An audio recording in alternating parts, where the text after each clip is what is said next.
हरे कृष्णा कृष्ण कृष्ण हरे हरे हरे राम राम राम हरे हरे।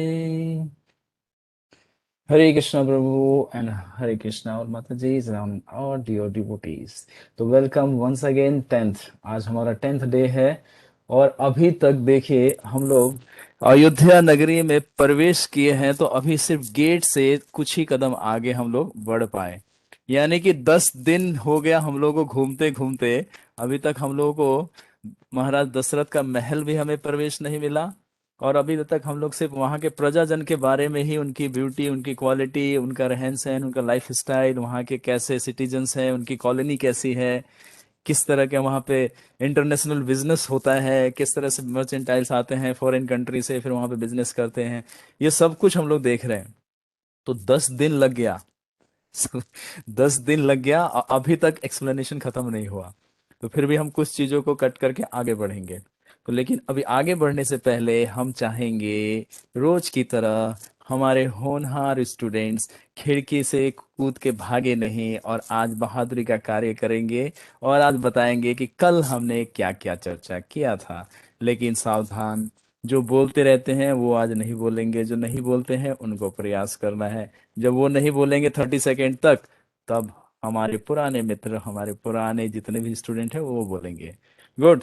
तो टीचिंग जरूर बताना है 2-3, क्योंकि मेन टीचिंग्स लेना है ना। सारी लीला से हम लोग जो भी सीख रहे हैं, जो भी देख रहे हैं, तो क्वालिटी क्या डेवलप करना है, टीचिंग्स क्या लेना है उस कैरेक्टर से, वो सब चीजें जरूर हमें शेयर करना है एक दूसरे से। तो चलिए क्विकली आप मुझे बताइए, लास्ट जो हमने कल क्लास लिया था वो कहाँ तक पहुंचे थे, कौन से सर्ग में हमने प्रवेश किया था, और कौन से सर्ग का अभी दृष्टांत चल रहा था, और कल कहाँ तक पहुंच गए थे। क्विकली रिवाइज कीजिए, 3-4 मिनट है आपके पास, उसके बाद हम फटाफट भागेंगे हम लोग, फिर आगे बढ़ना है, क्योंकि आज महल में प्रवेश कर जाना है और दशरथ जी का दर्शन कर लेना है। अब आप लोग चाहेंगे तो हम भी आपकी कृपा से दर्शन कर लेंगे, या नहीं तो फिर वही नगरी में ही घूमते रहेंगे। चलिए बताइए हरे फटाफट। कृष्ण प्रभु जी। हरे कृष्ण यस। प्रभु जी। दंडवत प्रणाम। ओके, धन्यवाद। बताएं राधा माता जी, बताएं प्रभु जल्दी जी जल्दी, क्विक प्रभु क्विक। प्रभु जी शुरू से बताना है जहाँ से शुरू किया था। नहीं, सिर्फ 3-4 पॉइंट बताना है। मुझे मालूम है कि आप लोग तो हैं ही, आप लोग पूरा पॉइंट्स लिखते हैं, लेकिन सिर्फ 3-4 पॉइंट डिस्कस करना है, और उसमें से एक या कोई भी दो जो आपको टीचिंग अच्छा लगा है वो पॉइंट्स बताना है। अच्छा।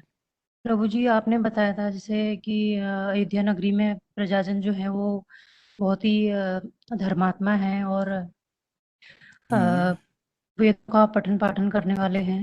हम्म। और इच्छा मृत्यु का वो उनको वो है, दीर्घायु है वो काफी। और यस। पुत्र पौत्रों से भरा हुआ है उनका घर। हम्म। और और उसमें सभी वर्णों के रहते हैं, वैश्य शूद्र क्षत्रिय ब्राह्मण सभी रहते हैं उसमें। मतलब चारों प्रजाजन तरह के लोग वहां पे चारों रहते तरह हैं के, भगवान। जी हम्म चारों वर्ण।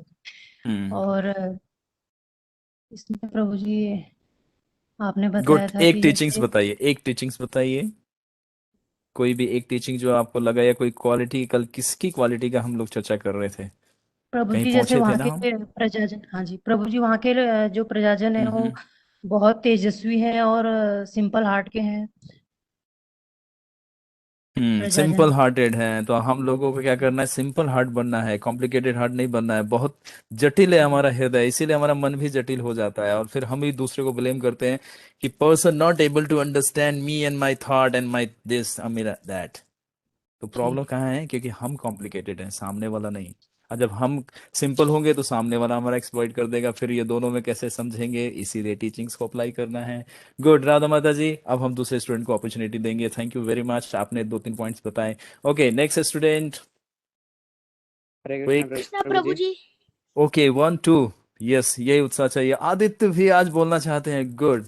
लेकिन भरत बाबू पहले बोले हैं, हम पहले भरत बाबू से पूछेंगे, फिर आदित्य पास आएंगे। ओके, गो अहेड प्रभु जी, भरत। कल हम्म आपने बताया कि जो दशरथ जी थे उनकी सभा में उनके 8 मिनिस्टर्स थे मेन तो। हम्म और वो जो भी काम करते थे वो डिस्कशन करते थे, फिर उसके बाद काम सलाह लेने के बाद अप्लाई करते थे उस चीज को। तो हमें इससे टीचिंग लेनी चाहिए कि चाहे हम कितने भी बड़ी पद पे हों, फिर भी हमें अपने सहचरों से मतलब डिस्कशन करना चाहिए और फिर आगे काम करना चाहिए। Good, very nice. ये पॉइंट है जो हमें सीखना है कि कोई भी इंडिपेंडेंट हमें अपना डिसीजन नहीं लेना चाहिए। जो हमारे पेरेंट्स हैं या जो हमारे टीचर्स हैं जो हमें जानते हैं अच्छी तरह, जो नॉलेज में बहुत अच्छा है, उनका हेवी नॉलेज है, एक्सपीरियंस लाइफ का है, तो उनसे कंसल्ट करके फिर हमें अपना कोई भी डिसीजन लेना चाहिए। तो गुड भरत, आपने बहुत अच्छा पॉइंट रेज किया। मैं यही चाहता हूँ कि आप लोग कथा सुन के सिर्फ वाह वाह ना करें, हरी बोल ना करें। हरी बोल तो होता रहता है, वो हॉरिबल हो जाता है हमारा लाइफ बाद में अगर टीचिंग अप्लाई नहीं करते हैं तो इसीलिए ये समझना इंपॉर्टेंट है। मैं यही आप लोगों से एक्सपेक्टेशन रखता हूँ कि आप यही पॉइंट को हाईलाइट करें और इसी को सीखें आप लोग कि कैसे ये लोग मूव कर रहे हैं। ये भगवान के सारे भक्त हैं तो दिखा रहे हैं ना कि ह्यूमन लाइफ कैसा होता है। तो गुड, एक पॉइंट आपने बहुत अच्छा है। ओके, जब तक भरत प्रभु आते हैं, आदित्य प्रभु चलिए आपका टर्न, कुछ हरे पॉइंट्स कृष्णा बताइए। प्रभु जी। यस। प्रभु जी, आपने कल बताया था कि वहां पे 8 मंत्री थे। 8 मंत्री थे, वाह। 8 मिनिस्टर थे, गुड। आपको एक पॉइंट याद है, वेरी नाइस। किसी का नाम याद किसका है? नाम? हाँ जी प्रभु जी। सबका नहीं, सिर्फ बिगिनिंग का 2 या 3 बता दो आप। ठीक है Prabhu ji. Jayant, hmm. Vijay, good, Ashok. Very nice. Aditya Prabhu आपने याद करना शुरू कर दिया, गुड। इसका मतलब पता चल गया कि अब आप क्लास में फेल नहीं होगे। और मैडम आपकी जो भी होमवर्क होमवर्क देंगी आप बिल्कुल साइड से लिख लोगे, good, thank you very much. और कोई एक चीज शेयर करो आपने जो कल देखा अयोध्या नगरी में। यस प्रभु जी, वहां के एक चीज। 3 ऋषि भी थे। 3 ऋषि थे, उनका भी नाम याद है आपको? हाँ जी प्रभु जी। बताइए 3 ऋषि कौन कौन थे। बामन देव, हम्म। और ऋषिपाल, हम्म। ऋष्यंत। वाह, वंडरफुल। अब पता चल रहा है कि मेरे स्टूडेंट, देखिए हम लोग इतने बड़े बड़े हैं, नोट्स नहीं बना रहे। हम लोग छोटे छोटे बच्चे लोग नोट्स बना लिए। Very nice, thank you Aditya Prabhu, good. तो हम लोग में टाइम का पेनल्टी है इसलिए हम ज्यादा डिटेल नहीं जाएंगे, बट मैं यही चाहता हूँ कि सब लोग रैंडमली बोलेंगे तो पूरा क्लास की कहाँ तक पहुंच गए थे। प्रभु जी, मैं बोलता हूँ। यस, आप रवि प्रभु। मैंने थोड़ा लेट से ज्वाइन किया था 9:30 पे, लेकिन नो उसके इशू। बाद 10:30 तक था। तो हम्म। आप मतलब उसमें मैंने जो सुना, देवभूमि के बारे में आपने जिक्र किया था। ओके। हिमालय पे वो देवभूमि है, वहाँ पे कोई पहुँच नहीं पाता है। हम्म। वहाँ कोई जा नहीं सकता है, आम इंसान यदि कोई जाने की कोशिश करता है तो ओके, वहाँ क्योंकि आवाज़ आती है पवित्र कि स्थान है। देवभूमि है, इसमें हम्म। आने का प्रयास न करें। और वो इस हम्म। चीज़ का प्रमाण देता है। वहाँ पे 200-200 फीट ऊंचे वृक्ष हैं, पेड़ हैं, जो इस चीज़ का प्रमाण है कि पहले हाथी 40-40 फीट के होते रहे होंगे। यस। इंसान इंसान 10 फीट, 12 फीट, 15 फीट के होंगे। और उसी हम्म। उसी के हिसाब से अभी जो बहुत सारे किलों में हमें, महलों में बड़े बड़े दरवाजे दिखते हैं, वो भी इस चीज़ हम्म। को प्रमाणित करते हैं कि काफ़ी इंसान की हाइट बहुत अधिक रही हो। गुड। और चलिए, थैंक यू रवि प्रभु। ये आपने चलिए। क्वेश्चन आंसर का जो लास्ट पार्ट था वो आपने उसमें से किया, गुड। आपको इतना भी याद है, गुड, वेरी नाइस। ये सब एक दूसरे से कनेक्टेड है, तो थैंक यू वेरी मच। लेकिन और जो स्टूडेंट नहीं बोल रहे हैं, प्लीज, अभी बहुत सारे चैप्टर आने वाले हैं। अब कैरेक्टर लोगों का अब एक्सप्लेनेशन आना शुरू हो गया। अब जैसे हम वो महल में जैसे ही प्रवेश करेंगे, अब सारे कैरेक्टर हमारे सामने आते रहेंगे। तो आज देखिए हम लोग 8th और 9th सर्ग को कंप्लीट कर पाते हैं या सिर्फ 8 तक रहते हैं। Thank you so much Ravi Prabhu, आप लोगों ने बहुत अच्छा एक्सप्लेनेशन दिया। भरत प्रभु ने भी अच्छा दिया, आदित्य ने, वेरी नाइस। आदित्य हमारे बहुत यंगेस्ट स्टूडेंट है इस पूरे सेशन में। अब वो भी नोट्स बना लेता, आई एम वेरी हैप्पी।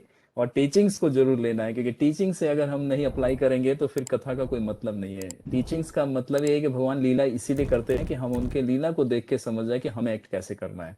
और जो कर रहा है वो व्यक्ति कोई ऑर्डिनरी पर्सन नहीं है, ये जो supreme personality of God head Shri Krishna in A form of Ram. ठीक, तो इस चीज को हमें अच्छे से समझना है। ओके, तो चलिए आज हम लोग आगे बढ़ते हैं। हम लोगों ने मंगलाचरण कर दिया है और आप लोग भी नेक्स्ट टाइम से जिसको जिसको जितना याद रहता है पीछे पीछे उसको रिपीट कर सकते हैं। नहीं तो मैं कल आप लोगों को पीडीएफ, प्रेयर का मैं पीडीएफ आपको शेयर कर दूंगा, आप लोग भी बोल सकते, क्योंकि ये बोलने से आप लोगों का प्योरिफिकेशन होगा और आपको ब्लेसिंग मिलेगा कि सब्जेक्ट मैटर को आप लोग अच्छे से समझ पाएंगे।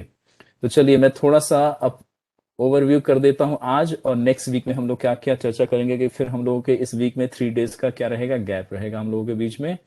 तो आपको रिवाइज कर देता हूं या लास्ट में आपको बता दूंगा। चलिए अभी शुरू में खाली बता देता हूं कि आज हम लोग 7वें सर्ग में चल रहे थे और 8 सर्ग में हम लोग लास्ट 15 मिनट में हम लोग प्रवेश किए थे।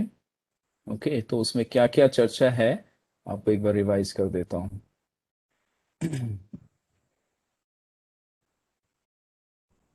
तो 7वां सर्ग था कि उसमें अयोध्या में महाराज दशरथ के शासन काल का वर्णन, मतलब वहां पे मिनिस्टर्स कैसे हैं।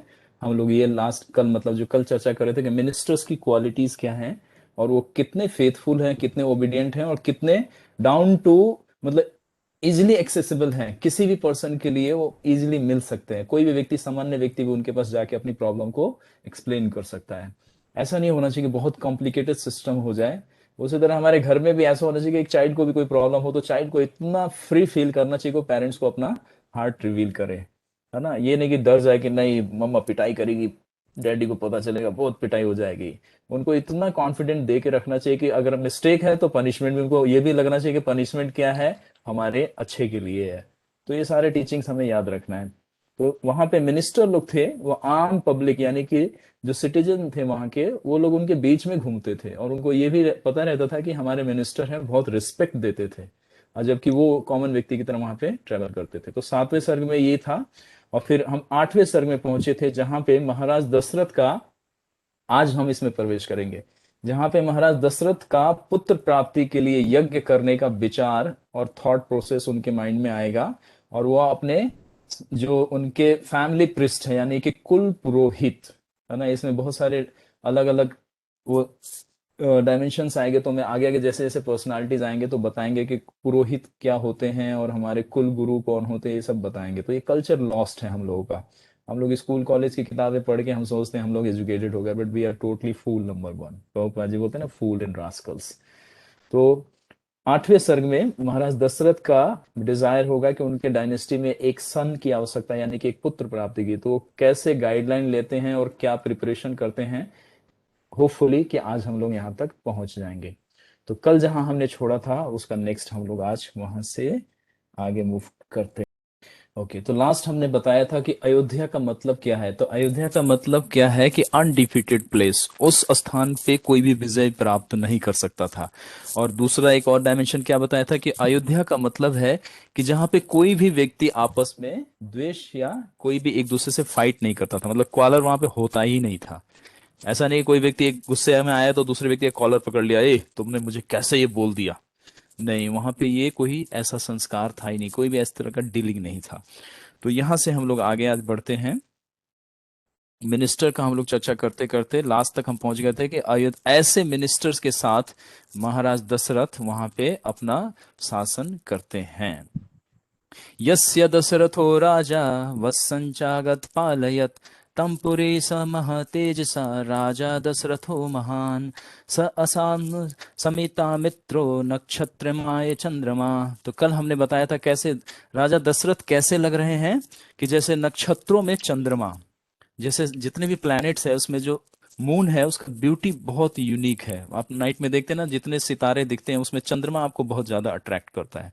इतना ब्यूटीफुल लगता है, कूलिंग इफेक्ट देखने मात्र से आपको, है ना, माइंड बहुत पीसफुल हो जाएगा और आईज को इतना कूलिंग इफेक्ट लगेगा, आपको देखने का बार बार मन करेगा, है ना। तो इस तरह से दशरथ महाराज का कंपैरिजन किया है कि कोई भी व्यक्ति उनको देख के बड़ा हार्ट, मतलब प्लीजिंग प्लीजिंग फीलिंग आता था उनको देखने मात्र से। उनको ऐसा सुकून सा लगता था कि हाँ, ये व्यक्ति है एक ऐसा जो, मतलब हमें देखने मात्र से हमारे सारे कष्ट चले जाते हैं। उसी तरह से हम लोगों का कल्चर होना चाहिए कि जब हम भक्त से मिलते हैं तो, क्योंकि भक्त का हमने अब क्वालिटी सुन लिया, इतना ग्रेट क्वालिटीज होते हैं इनमें और इतनी इनकी ग्रेट एक्टिंग और डीलिंग्स होती हैं। तो हम जब इनसे मिलते हैं देखते हैं हमारी प्रॉब्लम सॉल्व हो जाती है। जैसे एक शिष्य को चाहिए कि गुरु को देखने के बाद तो समझ जाए कि अब मेरा लाइफ का पूरा प्रॉब्लम सॉल्व हो जाएगा। ऑब्वियसली गुरु वही है जो आपके लाइफ के हर प्रॉब्लम को सॉल्व कर देता है, स्पिरिचुअल, मटेरियल नहीं कि प्रभु जी मेरा बिजनेस फ्लॉप हो गया, कुछ इसमें भी कुछ हेल्प करेंगे क्या आप। तो मटेरियल नहीं, क्योंकि स्पिरिचुअल जब आप रहेंगे मटेरियल अपने आप सॉल्व होता जाएगा। इस प्रकार की अयोध्या नगरी में महाराज दशरथ रहकर राज्य करते थे। उस पुरी में महाराज दशरथ राज्य करते हुए उसी प्रकार शोभ्यमान होते थे जिस प्रकार नक्षत्रों में चंद्रमा। तो ये उनका कंपैरिजन यहाँ पे बताया गया। तो व्यक्ति जब कोई क्वालिटी डेवलप करता है तो वो ऑब्वियसली सभी को प्रिय हो जाता है, मतलब सभी लोग उसको बहुत लाइक करते हैं, उससे मिलना चाहेंगे, उसके साथ टाइम स्पेंड करना चाहेंगे। तो ये एक ग्रेट पर्सनालिटी का क्या है, ग्रेट क्वालिटी। तो यहाँ पे आज हमारा सर्ग समाप्त होता है। अपने नाम को चरितार्थ करने वाली अयोध्यापुरी में जो दृढ़ तोरण अर्गलादि से युक्त थी, जिसमें चित्र विचित्र घर बने हुए थे, जैसे मैंने बताया था आपको महल कैसे हैं वहां के, एक एक सिटीजन के पास कितना ऑपुलेंस है, कैसे जैसे कुबेर, एक व्यक्ति एक कुबेर के समान था, इतना ऑपुलेंस था वहां पे, है ना, जिसमें हजारों धनी मनुष्य वास करते थे। मतलब एक व्यक्ति रिच नहीं था वहां पे, बिल गेट ये सब तो वहां पे समझ लीजिए वो तो कोई, मतलब उनके कोने में कोई झाड़ू लगाने वाला कोई होता होगा, उसके पास इतना पैसा होता होगा। तो मतलब ये कंपैरिजन दे रहे हैं आपको मटेरियल से, जबकि मटेरियल से कोई कंपैरिजन हो ही नहीं सकता इन जो ये सिटीजन है हमारे अयोध्या के। यानी कि इंद्र का जो अलकापुरी है उससे कंपैरिजन किया गया।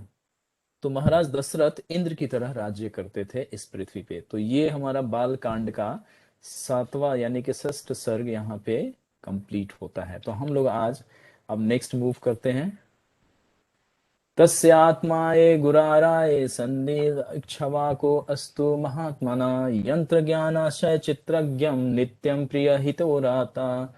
उन इक्ष्वाकु वंश उद्भव महाराज दशरथ के मंत्रीगण सर्व गुण संपन्न, है ना, सत्य परामर्श देने में निपुण, अपने स्वामी अर्थात महाराज दशरथ के मन की गति को समझने वाले थे, है ना, अर्थात इशारे पे उनके हर कार्य को करते थे, और महाराज की सदा भलाई, मतलब वेल विशर थे, मतलब करप्टेड नहीं थे। तो ये सारा कल हम लोगों ने चर्चा किया। उसमें 8 मंत्री जो थे, उसमें आज एक का हेड नाम बताया जाएगा, जिसके साथ वो अब नेक्स्ट इंस्ट्रक्शन दे के यज्ञ की तैयारी करवाएंगे, जो अब भगवान श्री राम का ये स्टेज अब मतलब अब बनना शुरू हो गया। कहते हैं ना कि अब हम लोग महल में प्रवेश कर रहे हैं। तो मंत्रियों की हम लोगों ने पूरी चर्चा कर ली थी, मैं इसको अब दोबारा रिपीट नहीं कर रहा हूं। अब जो मेन है उसमें हम आ जाते हैं। उनका क्वालिटी हमने सारा बता दिया था कि मंत्री जो मिनिस्टर्स हैं उनके कैसा कैरेक्टर है और कितने ऑनेस्ट हैं वो लोग, है ना, और कितने सिंपल हार्ट हैं। वे सब मंत्री अर्थ और सैन्य विभाग के कामों में चतुर, निरअपराध शत्रु को भी ना सताने वाले थे। मतलब किसी को अननेसेसरी वो पनिशमेंट नहीं देते थे, है ना, किसी को भी अननेसेसरी, मतलब कोई भी ऐसा अधर्म कार्य जब तक कोई ना करे तब तक उसको किसी भी तरह का पनिशमेंट नहीं देते थे। तो ये उनका एक ग्रेट क्वालिटी था, इसीलिए उन पे जितने सिटीजन थे पूरा ट्रस्ट करते थे। तो मैंने आपको दिखाया था कि हमारा यहाँ पे चाहे डॉक्टर हो, चाहे वे लॉयर हो, या ट्रैफिक पुलिस हो, या हमारे पॉलिटिशियंस हो, हर एक व्यक्ति करप्टेड है। कहीं पे भी ट्रस्ट नहीं कर सकते आप, नेबर पे ट्रस्ट नहीं कर सकते। क्यों? क्योंकि हार्ट पोल्यूटेड हो गया हम लोगों का। तो इस तरह से हमारा आज का जो सोसाइटी है ये टोटली करप्टेड है। तो मैंने ये भी कनेक्ट किया था आपको महाभारत के इंसिडेंट से कि कलयुग कैसे यहाँ पे एंटर किए थे। ठीक है, तो इसीलिए कथा से आपको हर चीज समझने में आसानी होता है, और हर कथा का लिंक एक दूसरे से कनेक्टेड होता है। इसीलिए शास्त्र जब हम अकेले पढ़ते हैं तो हमें समझ में नहीं आता, जब लेकिन हमें जो कोई वरिष्ठ या हमारे गुरुजन समझाते हैं तो सारा कुछ क्लियर होता जाता है। वे वीर और उत्साह को नियमित रखने वाले, राजनीति में निपुण और राज्य में बसने वाले, पवित्र आत्माओं की रक्षा करने वाले थे। जैसे हमारे वीआईपी सेक्शंस होते हैं, हमारे सीनियर सिटीजन्स और वीआईपी जो होते हैं, जो मर्चेंटाइन, जो बिजनेस टाइकून है, तो गवर्नमेंट उनको ज्यादा जेड क्लास की सिक्योरिटी प्रोवाइड करती है। क्यों? क्योंकि उनके बाद इतना ओपोनेंट होता है कि चोर, डकैत, किडनैपर्स, ये सारे लोग उन पे नजर रखते हैं कि जब भी मौका मिलेगा हम इससे पैसा वसूल लेंगे। लेकिन वहां पे ऐसा नहीं था।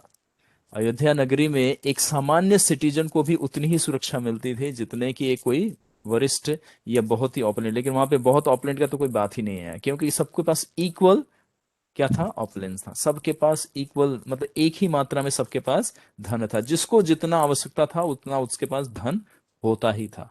तो कोई निर्धन था ही नहीं। वहां पे क्या बताया गया था कि निर्धन व्यक्ति ढूंढने से भी नहीं मिलेगा आपको, कि कोई चलो किसी गरीब को ढूंढ लेते हैं, किसी कोने में शायद कोई भिखारी होगा उसको ढूंढ ले, नहीं। भिक्षा तो वहां पे कोई मांगता ही नहीं था। ब्राह्मण देखते थे ना, ब्राह्मण लोग संकोच करते थे कि नहीं मुझे आवश्यकता नहीं, आप देंगे। तो ब्राह्मण क्या करते थे? इकट्ठा करके वो जाके वापस राजा के राज्य कोष में ही उस धन को क्या करते थे? डिपॉजिट कर देते थे, क्योंकि वो राज्य के या किसी अन्य कार्य में वो आ जाएगा इस्तेमाल में। तो इस तरह के इतने ऑनेस्ट ब्राह्मण भी थे वहां के। तो इस तरह से आगे हम लोग बढ़ रहे हैं।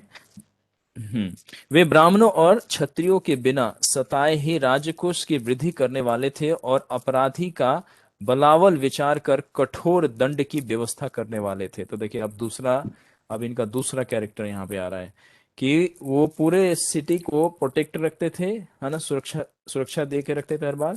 और जो अपराधी व्यक्ति मिलता था कोई, तो उसको पूरे बलपूर्वक, मतलब उसमें कोई भी उसमें कंपैशन नहीं दिखाते थे। अगर जब उनका पता चल गया कि ये व्यक्ति है ना अधर्मी है और अपराधी है और इसने गलत कार्य किया है, तो उसको कठोर से कठोर दंड की भी व्यवस्था कराते थे। लेकिन ये दंड कैसे देते थे तो आगे आपको बताएंगे कि मिनिस्टर का पूरा एक पैनल होता था।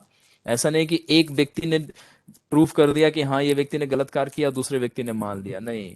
वहां पे सारे ऋषि लोग बैठते थे। अभी मैंने 8 मिनिस्टर बताए, इनके साथ कितने ऋषि लोगों, उसमें से अभी प्रमुख लोगों का नाम आएगा इसमें अभी। तो वो बैठ के सारा, क्योंकि वेद के जैसे कहते हैं ना कि इंडियन लॉ का जो कोई बहुत सीवियर क्राइम करता है तो उसको पनिशमेंट जब देना होता है, या तो उसको पूरे लाइफ उसको इम्प्रिजन किया जाता है, उसको या हैंग किया जाता है, तो उसको इजिली कोई एकदम से डिसीजन नहीं देता। कम से कम 4-5 जज बैठते हैं, फिर उसका एक एक चीज को बहुत सटल वे में देखा जाता है, इसका क्राइम क्या है, फिर इसका क्या क्या सेक्शन है, तब उसको पनिशमेंट दिया जाता है। तो उसी तरह से अयोध्या राज्य में जो ऋषि लोग थे, वो धर्म के आधार पे देखते थे कि शास्त्रों में जैसे गरुड़ पुराण है ना, विष्णु पुराण है, वायु पुराण है, ब्रह्मांड पुराण है। तो लेकिन गरुड़ पुराण में है ना यम लोक का पूरा वर्णन है कि उसमें जीवात्माओं को किस किस तरह से दंड मिलता है। तो वो उसके आधार पे निश्चित करते थे कि इसको दंड दिया जाए तो दंड के साथ साथ इसमें सुधार भी हो जाए। और इसका इसीलिए जैसे कोई मृत्यु किसी की हत्या करता था तो उसको मृत्यु दंड दिया जाता था। लेकिन आज जो मृत्यु दंड मिलता उसको मुक्ति नहीं मिलता। पहले क्या, जब मृत्यु दंड मिलता था तो उसको मुक्ति मिल जाता था, उसको दूसरा शरीर तुरंत मिल जाता था, क्योंकि ब्राह्मण इतने योग्य होते थे कि मंत्र उच्चारण से उस आत्मा को उस शरीर में प्रवेश करा देते थे। लेकिन आज कोई ब्राह्मण है ही नहीं, और मृत्यु दंड तो दे देते हैं लेकिन उसके आगे का भविष्य उनको नहीं पता है। तो इसीलिए कोई भी वहां पे अपराध का दंड देते थे तो ऋषि लोग उसका निर्धारण करते थे, और क्षत्रिय लोग उसको आदेश देके मंत्री के माध्यम से वो उसका पालन करा देते थे। तो बलपूर्वक कोई व्यक्ति अपराधी मिल गया तो उसको बलपूर्वक उसको छोड़ना नहीं चाहिए। क्यों? क्योंकि एक व्यक्ति, कहते हैं ना कि एक मछली पूरे तालाब को गंदी कर दे। तो कभी कभी हमें दंड देना चाहिए, कि दंड का आधार क्या होना चाहिए कि उस अपराध को पूरी तरह से परख लिया जाए, तब जाके। कभी कभी स्कूल में बच्चा कोई शरारत कोई और करता है, टीचर का नजर पड़ जाता है एक दूसरे स्टूडेंट पे, वो बेचारा उस समय मूव कर रहा होता है, उसकी पिटाई हो जाती है। जैसे आदित्य की कितनी बार पिटाई हो चुकी होगी, है ना। गलती किसी और ने किया, पिटाई इनकी हो गई होगी। तो वो कहते हैं कि मैडम मैं तो बिल्कुल सही था, वो तो कोई और कर रहा था। क्या? नहीं, मैंने तुम्हें देखा है। तो क्यों? क्योंकि वो देख के एक को जज कर लिया और उसकी उनको पनिशमेंट दे दिया। तो उस तरह से मिस्टेक, पहले में कोई मिस्टेक नहीं होता था, परफेक्ट होता था। इसीलिए सिस्टम पे लोग पूरा क्या करते थे, फेथ रखते थे कि जो हमारी प्रजातंत्र है, जो ऋषि लोग चला रहे हैं, इस पे हमें कोई संदेह नहीं है। जो कह देते थे सारी प्रजा उसको मान लेती थी। लेकिन आज आपको कोई अगर पॉलिटिशियन आपको प्रॉमिस करे तो आपको पता है कि ये क्या करेगा आगे जाके। वो ब्राह्मणों और क्षत्रियों के बिना सताए हुए राजकोष की वृद्धि करने वाले थे, अपराधी का बलाबल विचार कर कठोर दंड की व्यवस्था करने वाले थे। मंत्री में परस्पर ऐक्य और आतंक ऐसा था कि राजधानी और राज्य भर में ना तो कोई झूठा और ना कोई लंपट और दुराचारी ही मनुष्य रहने पाता था। राज्य भर में अमन चैन विराजता था। तो देखिए, मतलब इन लोगों का इतना एक, मतलब कहते हैं ना कि जैसे पुलिस वाला आता है, कोई पुलिस ऑफिसर आता है तो चोर जो होगा वो घबरा जाएगा, लेकिन वही जो आइडियल सिटीजन होगा उसको बड़ा कॉन्फिडेंस आ जाएगा कि नाउ आई एम सेफ। उसको उसी एक ही व्यक्ति को देख के एक व्यक्ति घबरा जाएगा। एक व्यक्ति क्यों घबरा जाएगा? जो गलत कार्य करता है वो व्यक्ति अंदर से हमेशा डरा डरा रहता है, और जो व्यक्ति ऑनेस्ट होता है, सही कार्य को करता है, अच्छे से हर काम को एग्जीक्यूट करता है, वो हमेशा कॉन्फिडेंट रहेगा। लोग कहते हैं हमारे में कॉन्फिडेंट नहीं है, क्योंकि आप बहुत गलत कार्य करते रहते हैं तो कॉन्फिडेंट कहाँ से आएगा? भगवान के सामने आके हाथ जोड़ के खड़े रहेंगे, ये कर दीजिए वो कर दीजिए, भगवान भी मुस्कुराते हैं कि सुधरते तो हो नहीं। मैं हेल्प तो बार बार करता हूँ लेकिन आप सुधरते बिल्कुल भी नहीं हो, है ना। तो पहले के क्या थे कि जो चोर थे और जो झूठ बोलने वाले थे, जो अधर्मी थे, जो लंपट थे, जो दुराचारी थे, वो मनुष्य उस राज्य में रह नहीं पाते थे। अगर गलती से भी उन्होंने कोई अपराध कर दिया तो वो राज्य से भाग जाते थे, क्योंकि उनको पता था कि अगर मंत्री ने हमें पकड़ा तो दंड निश्चित है, मिलेगा ही मिलेगा। तो इस दृष्टि से ये दूसरा पहलू बताया जा रहा है कि अगर ऐसा होता था तो झूठा और कोई लंपट और दुराचारी मनुष्य रह नहीं पाता था उस राज्य में, यानी कि दशरथ का राज। तो क्या आज ऐसा कोई गुड़गांव है, हमारे दिल्ली सिटी में ऐसा कोई क्रिमिनल है जो एक बार क्राइम करने के बाद वो दोबारा भविष्य में ना करता हो? वो इधर करता है और आके उन्हीं को कहता है ठीक है आपका 40% आपका शेयर मिल जाएगा, तो उसको दे देता तो कहता ठीक है आप क्राइम करते जाओ, 40% मेरे अकाउंट में ट्रांसफर करते जाना, बाकी हम देख लेंगे। बाकी जो कॉमन सिटीजन है, इनोसेंट सिटीजन है, वो क्या कहता है कि भैया उन दोनों में ये नहीं पता चलता कि चोर कौन है या प्रोटेक्टर कौन है, हमारा पुलिस वाला कौन है, चोर कौन है, कुछ पता नहीं चलता। तो ये हमें समझना है कि जिस राम राज्य की हम चर्चा कर रहे हैं वो राम राज्य कैसा होता है। तो उस राम राज्य को लाने के लिए पहले राम से पहले हमें उनके राज्य का सिटीजन बनना पड़ेगा, तब तो कोई रूल करेगा ना। रूल हर एक जगह नहीं किया जाता है ना, यहाँ पे कराया जाता है। भगवान को हम लोगों ने चुना है, ये पे राजा दशरथ को सारी प्रजा ने चुना है कि आप हमारे राजा होंगे। पहले ऐसी होता था, चयन होता था। जैसे इंडिया को कहता है ना कि प्रजातंत्र है, लेकिन आज का प्रजा प्रजा मूर्ख है, इसीलिए मूर्ख लीडर को चुन लेते हैं, है ना। तो जो भी हिस्ट्री है हम सभी को पता है। तो पहले में ऐसा नहीं था, क्योंकि जो व्यक्ति योग्य होता था उसी को वो पद प्राप्त होता था। जो मिनिस्टर लोग की क्वालिफिकेशन हमने देख लिया, कॉमन व्यक्ति का इतना क्वालिफिकेशन हो ही नहीं सकता। तो इसीलिए उस पद पे, क्योंकि वो जिम्मेदारी का पद है, तो उस पे जो भी बैठेगा उसको बहुत, है ना, अच्छे से शास्त्रों में, धर्म धर्म के बारे में, आचरण में, हर गुण में उसको संपन्न होना चाहिए। वे लोग अच्छे वस्त्र पहनते थे और अच्छा वेशभूषा रखते थे, मतलब बॉडीली क्लीननेस परफेक्ट होता था उनका, और बड़े सुशील थे, सिंपल हार्ट। वे सदा राजा का हित चाहने वाले और नीति से चलने वाले थे, यानी कि बहुत सिस्टमैटिकली, रेंडमली कुछ भी नहीं करते थे। वे अच्छी गुणों के ग्राहक थे और प्रसिद्ध पराक्रमी थे। वह अपने बुद्धि बल से विदेशस्थ पुरुषों के भी गुण दोष ताड़ लेने के लिए विख्यात थे। मतलब कोई अगर आउटसाइडर उसमें आ जाए तो कोई व्यक्ति वहां पे छुप नहीं सकता था। वहां के सिटीजन इतने ऑनेस्ट थे कि कोई, हर एक व्यक्ति को वो जानते थे कि ये व्यक्ति कहाँ रहता है। आज लोग, हम लोग जिस फ्लोर में रहते हैं, जो हमने बताया था पिजन हाउस, कबूतर खाने में जिसमें हम रहते हैं हम लोग, है ना, वर्टिकल जो हमारा बिल्डिंग जो हमारा दिखता है, उसमें हमें ये नहीं पता हो कि सेम फ्लोर पे हमारे सामने वाले डोर में, अपोजिट डोर में कौन रहता है। 10-10 साल बीत जाता है, कितने लोगों को मैं जानता हूँ। हम लोग जाते हैं मिलने, हम बोलते हैं कि आपके नेबर कौन है, तो हमें पता ही नहीं वो कब आता है कब जाता है, जब, क्योंकि हर समय में क्या है, डोर बंद रहता है, 1 मिनट भी बात करने की बात नहीं है। तो हमें तो ये नहीं पता है कि ये व्यक्ति हमारे इसी फ्लोर पे सामने रहता है। तो उस बिल्डिंग की क्या बात होगी, फिर उस सोसाइटी की क्या बात होगी, फिर गुड़गांव की क्या बात होगी। लेकिन अयोध्या नगरी में कोई भी व्यक्ति, एक फॉरेनर दिखेगा, इमीडिएटली सबको पता चल जाएगा कि फॉरेनर है। ये कितना तो देखिए, क्योंकि हर एक व्यक्ति एक दूसरे से वेल कनेक्टेड थे, है ना। जब कोई व्यक्ति एक साथ रहेगा तो कोई भी व्यक्ति आउटसाइडर आएगा तो इमीडिएटली पता चल जाएगा हमें कि ये व्यक्ति आउटसाइडर है। तो वहां पे कोई भी विदेशी पुरुष के गुण और दोष को ताड़ लेने के लिए विख्यात थे। तो जो मिनिस्टर लोग थे इसमें एक्सपर्ट थे, कि इसीलिए वो पूरे राज्य में घूमते ही रहते थे। वो जब राज्यसभा चलता था उसके बाद वो पब्लिक में ट्रैवल करते थे, वो देखते थे कि कहाँ पे क्या चल रहा है। वो सिर्फ पहले नहीं, अपने स्पाई पे पूरा ट्रस्ट का, स्पाई ऑब्वियसली उनका स्पाई भी सब होता था, लेकिन खुद भी वो जाके हर चीज को देखते रहते थे।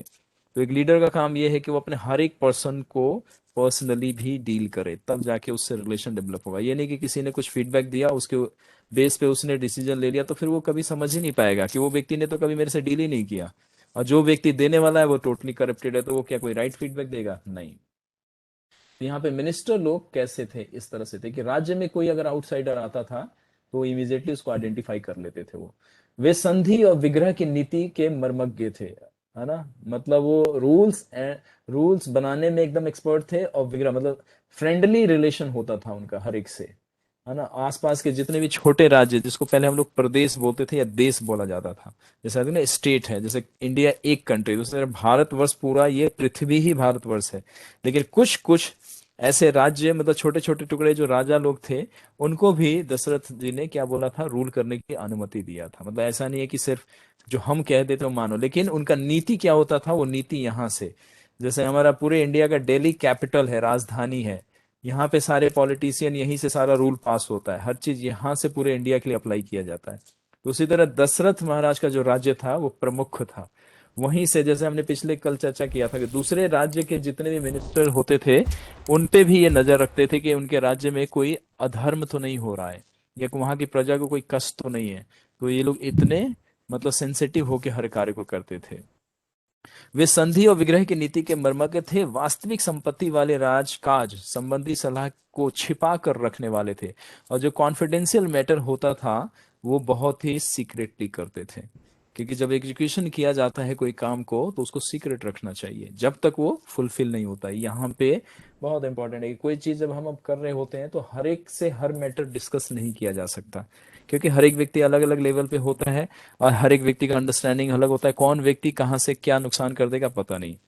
तो ये यहाँ के मिनिस्टर लोग बड़े एक्सपर्ट थे इसमें एग्जीक्यूशन में, और सारे जो 8 के 8 जो मिनिस्टर हैं इनमें आपस में रिलेशन बहुत अच्छा एक डीप था। तो जो लीडर्स का अगर रिलेशन डीप रहता है तो कहते हैं ना कि गोल को अचीव करना बहुत इजी हो जाता है। प्रतिभावना और सूक्ष्म विचार करने के लिए सदा तत्पर रहते थे, यानी कि डिस्कशन होता था इन लोगों का आपस में। कोई भी अगर रूल्स बनाते थे तो उस पे पूरे सटल पॉइंट्स सारे डिस्कस कर लेते थे, जैसे ना प्लानिंग करना। वे नीति शास्त्र के विशेषज्ञ और सदैव प्रिय वचन बोलने वाले थे। इस प्रकार वो गुण युक्त मंत्रिमंडल से युक्त महाराज दशरथ है ना भेदिया पुलिस द्वारा राज्य के समाचार जानकर प्रजा को मनोरंजन करते हुए पृथ्वी पर राज्य करते थे। भेदिया पुलिस यानी स्पाई, जो मैंने बताया था, एजेंट्स थे सीक्रेट जो दूसरे राज्य में और इसी राज्य में वो सिटीजन होंगे, लेकिन कहते हैं ना अंडर कवर आईडी। जैसे पुलिस वाले होते हैं, एक तो सीआईडी होते हैं, एक सीबीआई होते हैं, उसी तरह से रॉ वाला है, फिर उसी तरह से एक मतलब कॉमन सिटीजन किसी को नहीं पता रहेगा कि ये राज्य के लिए या मंत्री के लिए कार्य करते हैं। तो देखिए ये सारा कॉन्सेप्ट पहले का है। हर कंट्री का अपना एक एजेंसी होता है जो दूसरे कंट्री में वो भेजता है अपने सीक्रेट एजेंट को। वो वहां का लोकल आइडेंटिटी ले लेता है, वहां का सिटीजनशिप ले लेता है, लेकिन वो कार्य अपने कंट्री के लिए कर रहा होता है ना। तो ये एक तरह से ये रूल्स के अगेंस्ट में होता है, लेकिन फिर भी हर कंट्री ऐसा कार्य करती है। तो जो महाराज के दशरथ के जो मंत्री थे वो इस तरह के स्पाई को रखते थे, लेकिन मिस यूज नहीं होता था। उससे क्या था, धर्म की रक्षा करने के लिए ऐसा ये करते थे। आज लोग क्या करते हैं कि बस हमारा कंट्री पावरफुल हो जाए, दूसरा कंट्री चाहे वो बिल्कुल जल जाए वहां, बस मतलब बिल्कुल रेगिस्तान बन जाए, हमें कोई मतलब नहीं है, बस हमारा कंट्री हमारा सिटीजन प्रोटेक्टेड रहे। लेकिन पहले ये सब किस पर्पस के लिए होता था कि अधर्म पूरी पृथ्वी पे कहीं पे भी ना हो पाए किसी के साथ, ये पर्पस होता था इनका। इसीलिए ये शास्त्रों और जो ब्राह्मण से थे वो पूरा अंडर गाइडलाइन में ये सारा कुछ चलता था। प्रजा का तो मनोरंजन करते हुए और उनकी रक्षा करते हुए इस तरह से राजा दशरथ पूरे पृथ्वी पे राज्य करते थे। तो उनके मिनिस्टर का ये यहाँ तक हम लोगों ने पूरा डिस्कस कर लिया कि मिनिस्टर की क्या क्वालिटी थी, उनका मूव कैसा था, वो कितने ओबीडियंट थे, सिटीजन से कैसा रिलेशन था, और महाराज दशरथ के लिए कितना लॉयल थे वो लोग, कितना ऑनेस्ट थे और कितना ओबीडियंट थे और कितने एक्सपर्ट थे। और ब्राह्मणों के समान, कहते हैं ब्राह्मण महात्मा के समान थे, यानी कि ऋषि लोग के समान थे ये लोग, क्योंकि ऋषि लोग के डायरेक्ट डीलिंग में रहते थे तो उनसे हर गाइडलाइन उनसे लेके करते थे, तो कोई गलती हो ही नहीं सकता था। इसलिए हमें अपने भी लाइफ में मेंटर, स्पिरिचुअल मेंटर अपॉइंट करना चाहिए। बिगनिंग स्टेज पे फ्रेंड, फिर उसको गुरु एक्सेप्ट करना चाहिए, और फिर लाइफ टाइम के लिए उनको बिल्कुल एक मतलब कहते हैं वेल विशर, जिसको पुरोहित कहते हैं, अभी आएगा। अभी जितने हम ऋषि, अभी 3 ऋषि का एंट्री होगा ना तो बताएंगे। तो उसी तरह से हमें अपने डे टू डे लाइफ में भी स्पिरिचुअल मेंटर अपॉइंट करना चाहिए। विदाउट स्पिरिचुअल मेंटर हम समझ ही नहीं पाएंगे। स्कूल कॉलेज जो है वो जैसे एक नेसेसिटी को हमारा फुलफिल करता है, जिससे हम अपने सोसाइटी में थोड़ा एक अपने आप को सरवाइव करने के लिए और सस्टेन करने के लिए वो नीड्स को फुलफिल करते हैं। लेकिन जब सोल की बात आएगी और स्पिरिचुअल सब्जेक्ट मैटर की, लाइफ में डिसीजन मेकिंग की बात आएगी, तब हमें भगवान चाहिए। उसके बगैर तो लाइफ है। इसीलिए चाहे हम छोटे हैं बड़े, सभी को चैंटिंग करना चाहिए, भगवत गीता सभी को पढ़ना चाहिए, प्रभुपाद जी के स्मॉल बुक्स हैं सब पढ़ना चाहिए। प्रभुपाद जी इतना मेहनत करके बुक लिखा है, इसलिए नहीं लिखा था कि उनको अपना बस इस्कॉन सोसाइटी को प्रीच करना था कि हाँ इस्कॉन है, इस्कॉन है, इस्कॉन है, देख लो।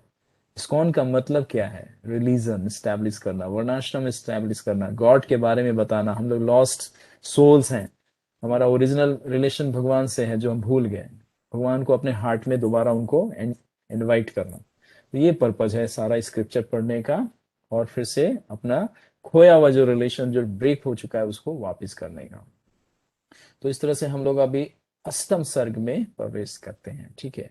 स तत्र पुरुषा व्याघ्र ससाये पृथ्वी विपामम न अध्याय गच्छति द्विदिशिष्टम वा तुल्या व शत्रुमा आत्मन। वे पुरुष सिंह महाराज दशरथ इस पृथ्वी का शासन करते हुए अपने से अधिक व अपने समान शत्रु को कभी न देखते थे, है ना। वे पुरुष सिंह यानी कि लाइक ए लॉयन, जैसे शेर, जंगल में जो शेर होता है वो सबसे शक्तिशाली, सबसे बुद्धिमान और सबसे चतुर पशु में होता है वो, है ना। किसी व्यक्ति को बोल दो आप जानवर हैं तो वो बड़ा दुखी हो जाएगा, आप बोलो कि आप शेर हो तो बड़ा खुश हो जाएगा, लेकिन दोनों परिस्थिति में वो पशु ही बोला गया उसको। लेकिन शब्द में इतना उतार चढ़ाव है वो व्यक्ति भ्रम में हो जाता है, तो पहले स्थिति में अपने आप को क्या समझता है कि मुझे पशु बोला है, और दूसरा उसको आगे बोला जा रहा है कि आप सिंह हो, आप शेर हो, तो बड़ा खुश हो जाता है। तो लेकिन उसको ये नहीं पता कि वो पशु के समान ही बोला जा रहा है अभी भी उसको जैसे संस्कृत में एक वर्ड आता है, हिंदी में अगर बोला जाए कि आप गधे हो तो लोगों को बड़ा बुरा बुरा लगता है, लेकिन हम लोग उसी सबको बोलते हैं कि आप तो वैशाख नंदन हो तो उसको बड़ा आनंद आता है, ओ तारीफ किया आपने मुझे। लेकिन उसको नहीं पता कि वैशाख नंदन का अर्थ होता है गधा संस्कृत में वैशाख नंदन को बोला जाता है गधा आप लोगों को किसी को बोलना हो ऑफिस में किसी की अगर खिंचाई करनी हो, आप बोलना कि यू आर ए सो वैशाख नंदन वो समझ नहीं पाएगा, और आपका जो अंदर का जो ग्रज है वो भी बाहर निकल जाएगा। तो संस्कृत वर्ड इतना स्वीट है हमारा, मैंने कहता ना कि सारे रिलीजन और सारे जितने भी लैंग्वेज है सबका ये मदर है संस्कृत लैंग्वेज। देव भाषा के नाम से जाना जाता है। भगवान संस्कृत में बात करते हैं, देवी देवता संस्कृत में बात करते हैं, है ना, ब्रह्मा जी संस्कृत में बात करते हैं। तो ये इटर्नल और हमेशा ये रहने वाला लैंग्वेज है, और सबसे प्योर और सारे लैंग्वेजेस का ये मदर है। तो इसीलिए बोलते हैं कि इसको अगर हम सीख लेंगे तो हमें हमारा हर चीज बड़ा परफेक्ट हो जाएगा। तो यहाँ पे हम बात कर रहे थे कि जो दशरथ महाराज हैं वो पुरुष के समान, सिंह के समान पुरुष हैं वो, यानी कि जिस तरह से सिंह चतुर होता है, बलशाली होता है, बुद्धिमान होता है, सिंह से यहाँ पे इसीलिए देखिए कि जो शेर जो है वो पशु सामान्य नहीं होता है ना। उससे बहुत सारी शिक्षाएं, जैसे भागवत में दत्तात्रेय देव जी की कथा आती है, उस उन्होंने पशुओं से, कीड़ों से, पेड़ से, पतंगों से, है ना, उनसे शिक्षा ले लिया उन्होंने। वो इतने बुद्धिमान थे और इतने विवेकशील जीव थे वो, भगवान के ही एक शक्तिवेश अवतार में से एक आते हैं दत्तात्रेय देव जी। तो उन्होंने 24 अपने गुरु बनाए थे पूरे जीवन में। 24 गुरु कैसे, मतलब गुरु फिजिकल नहीं, है ना, पेड़ को, झरने को, नदी को देख के, चींटी को देख के, है ना, पक्षी को देख के, भालू को देख के, मगरमच्छ को देख के, अजगर सांप को देख के, इस तरह से वो सबसे एक एक क्या किए, शिक्षा ले लिए।